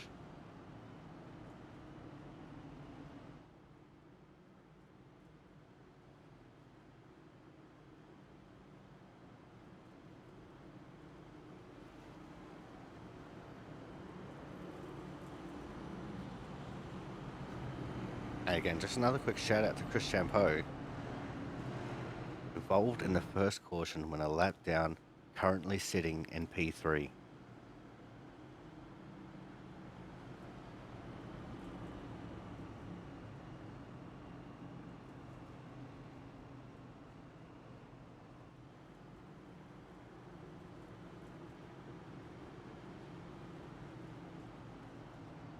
As far as our old leaders, TJ Crampton and Thomas Harmon goes, TJ's in 4th, Thomas Harmon P6. So them pitting there was definitely not the call. The lights are out. We're getting ready to go for our final green-white checkered attempt. Who is going to take it out? Is it going to be Hernandez? Is it going to be Kraus? Or will it be Champeau or Crampton? Will Thomas Harmon have something to say about it? Or will Matt Burgess get up there and get another win? We're about to find out as the pace car pulls into the pits.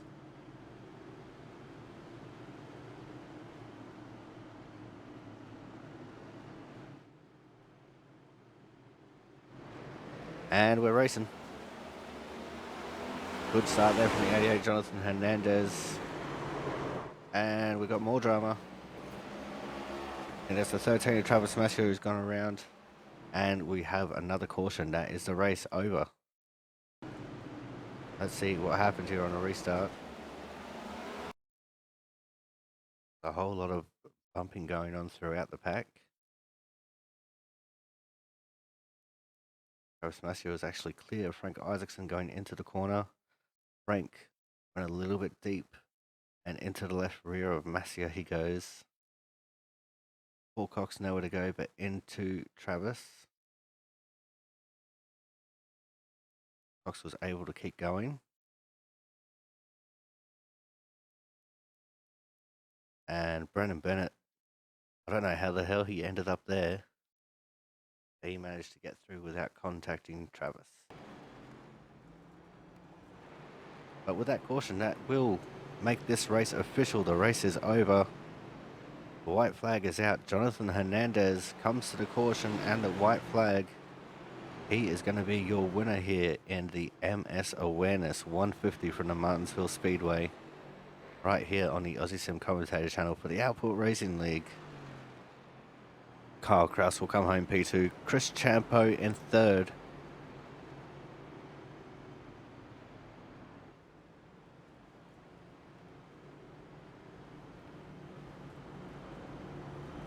I'm just having a look through the order. See TJ Crampton 4th, Matt Burgess 5th, Thomas Harmon P6, Frank Isaacson with a great result in 7th.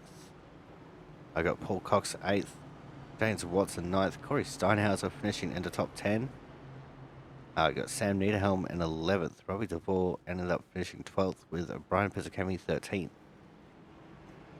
And it's Mascia, Harris, Pentacuff, Floyd, Bennett, and Cook, Williamson, Slama, Sanchez, Lozelle, all OUT out, but finishing in that order. It's time for some burnout celebration times here for the 88 of Jonathan Hernandez. See Matt Burgess just doing one extra lap just to make sure it's official.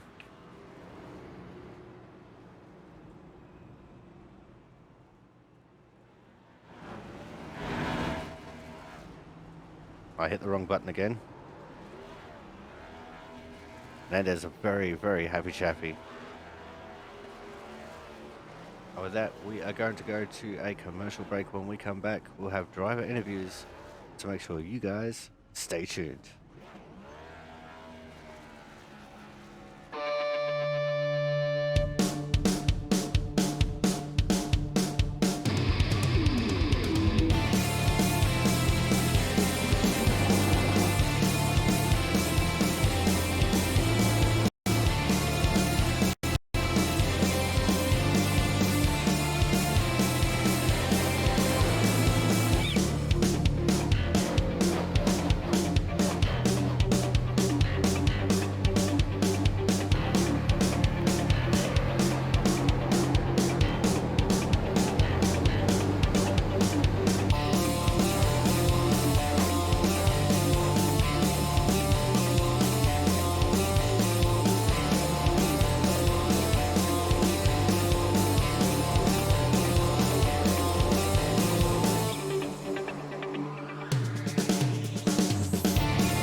All right, it is time now for driver interviews.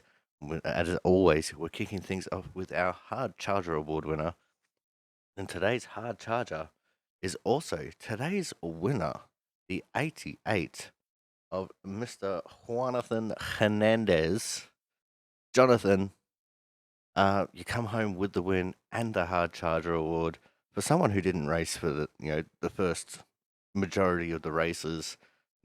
You've definitely been stepping up and moving your way up through the standings.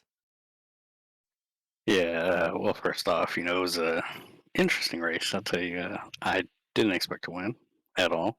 Uh, if there was an odds chart, I would have been towards the bottom. But um, yeah, it was pretty much a good, clean race by me. No incidents besides a few wall taps, which I knew a lot of people were having coming out of the corner. Um, but it was just a solid race overall. We kept it clean, which is like the main thing to survive at this place. And that last call, just stay out, is what paid off and is what wrote the check for that win. All right, now let's talk about just more in depth. Just the emotions you were going through on that final restart, seeing both um, TJ and Thomas pitting ahead of you. What was that like? Just having the floodgates open and you being on pole. Well, it was gonna end up being one or two things, mainly because it was green white checkered. Also, well, we had two green white checkers. To take that back. I saw them pit, and looked at the chart. We only had about four total. I think it was five, 4 or 5 stay out in total, which was at least a nice little cushion. But the newer tires were the way to go. If I think if it stayed green, that second green white checkered is just a gamble call. I'm, just going for wins at this point. I don't think I'm close enough to make it to the chase with only a race left. So it was just a gamble call. Just go for the win, see what we come up with, and saw them pit, which I'm surprised. I'm honest. I thought TJ was going to stay out at least, but you know, when they pitted, I thought, oh man, this is going to be a game changer, and it ended up being. And you know, they were coming up. But TJ made up to fourth. I think if it stayed green, I think he would have had a good shot at it. But I can't complain. It was the right call in the end. Paid off. All right, now let's focus on the couple of green flag runs that we had. What was it like just trying to manage your tires and your brakes throughout those green flag runs, especially that first one being so long? I think it was a struggle. I think not just from our perspective, but for everybody. I think what was a curveball was the fact that the downshifting played a part, and if you did it wrong, you're going to slide up. As we saw, a couple cars who slid up, locked the brakes into another car or into the wall. So it was just that was the key factor of managing, your gearing as well as where your braking marker was. Luckily, I dialed up, sorry, the brake bias before the race, and I didn't touch it one bit. I felt confident enough, and like midway through the run, it started hooking. I was able to brake later, and I realized I was like, "Oh man, this is the spot." So the long green flag was out of the blue. I was expecting multiple cautions at least throughout that point, but it was nice to have that green run, and uh, I learned something at least for that for the next time we run here, so I can you know just curveball before the race, and it worked. All right, now let's look forward towards next week, Jonathan. Um, Once I get the correct screen up. Next week, Should be Phoenix. yeah, we are going to the Phoenix. Actually, no, yeah. We're going to Phoenix, 125 laps. What's the feeling like for you as we head out into the sandy deserts of Arizona? I think it's gonna be similar to how it was tonight. Just I think we'll most likely have a green race. If anything, maybe one or two cautions, but overall, I think it'll be a green race. but same thing. It'll be managing your brakes, your tires, um, just especially coming out of four, getting that run through the dog leg. If you're gonna set up a pass, also. But with how these cars are with the diffuser too, it's gonna be a challenge doing the transition out of four to the dog leg because of how pretty much stiff the car bounces. Uh, so I think it'll change it up at least. I don't think we'll see as many people cut the dog leg uh, as we're accustomed to with the old car. So, but I think it'll be a great race. Uh, Looking forward to it. Uh, just going for another win right there, and just try to wrap up the season with as much wins as we can. All right, Jonathan. Before we let you go, we know you got someone that you got to thank. In fact, you got a few people you got to thank. So, who do you have to shout out this week?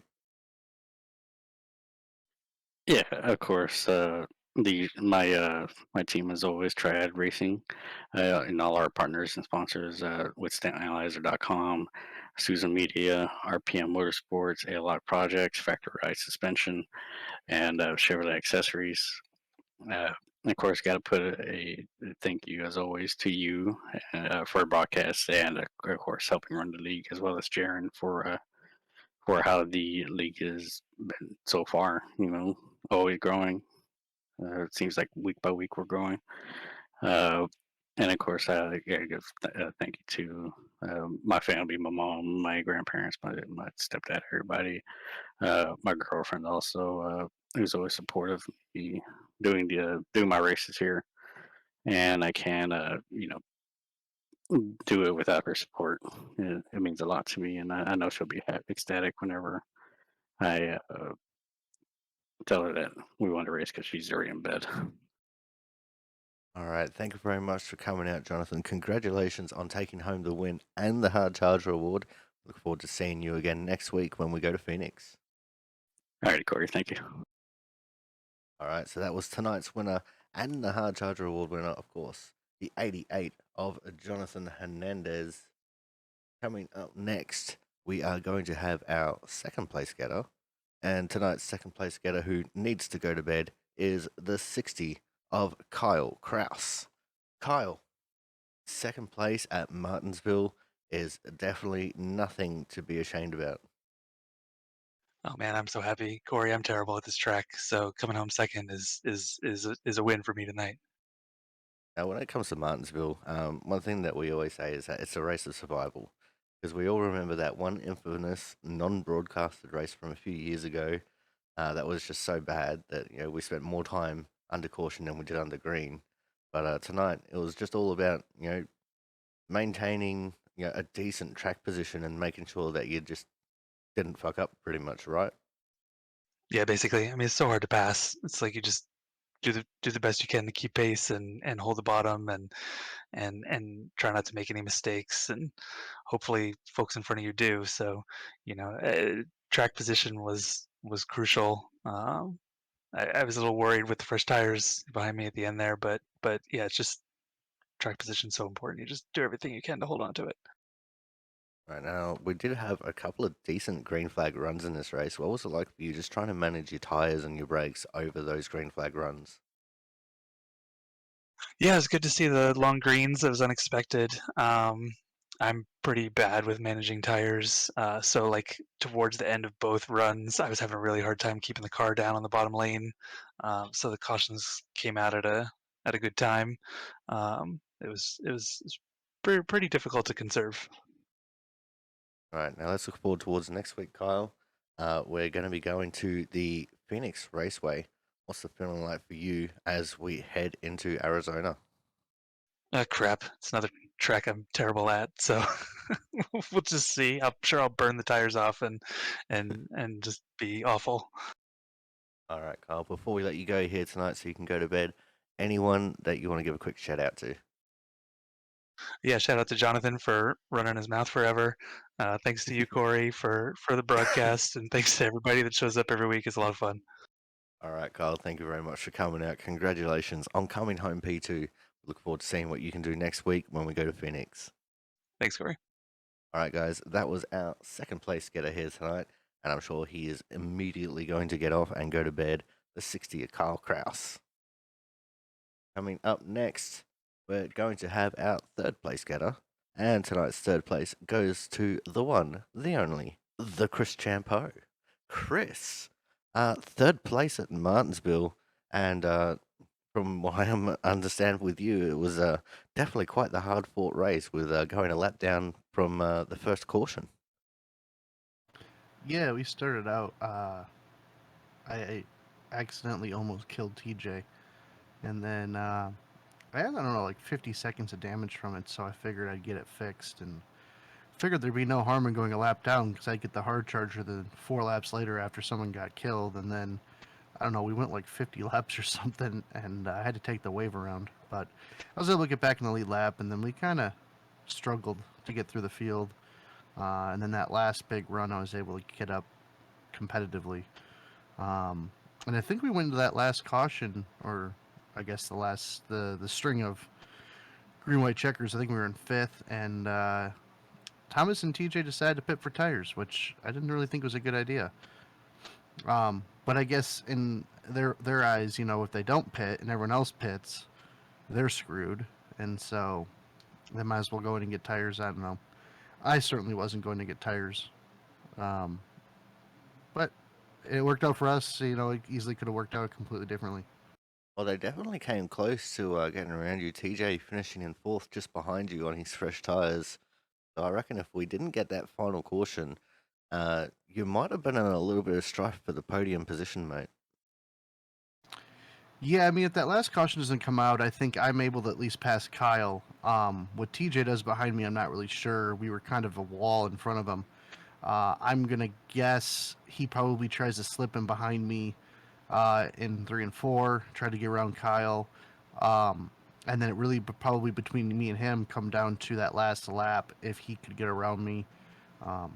So I think Jonathan wins it regardless because we'd be playing defense the whole time. So it'd be interesting. That's for sure. There might have been more yelling, but it was a good hard fought race. I had a good time. I know that there was some frustrations from people along the way, but you know that's short track racing. All right, now let's look forward towards next week, Chris. We're going to be going to the Phoenix Raceway for what in real life is the final race of the season for us. It is the last race before the chase. So what's the feeling like for you as we head into Arizona? I'm excited. I like Phoenix quite a bit. It's one of my better tracks. I have no idea if I've ever actually raced this car there. So maybe we'll do some practice for it. But you know, I think barring a disastrous day, I think we've made the playoffs. So I'm just gonna go out there and have some fun. I don't know. I like Phoenix though, and we usually run pretty good there. So. All right, Chris, before we let you go here tonight, anyone you want to give a quick shout out to? Yeah, shout out to my wife who's in the other room waiting for me to come watch TV with her. All right, well, we won't hold you up anymore. Thank you very much for coming out, Chris. Congratulations on coming home P3. Look forward to seeing what you can do next week when we go to Phoenix. Yeah, buddy. All right, guys, that was the two of Chris Champo, today's third place getter. And that is also going to be the end of our broadcast here from Martinsville. Thank you all so much for coming out and giving us a watch. I know that this one is on YouTube only. That's because my partner is going in for shoulder surgery, so we're unable to do the live. But we look forward to seeing you all again next week when we go to Phoenix. So until then, I've been your commentator, the Aussie Sim commentator. We'll see you guys in Arizona.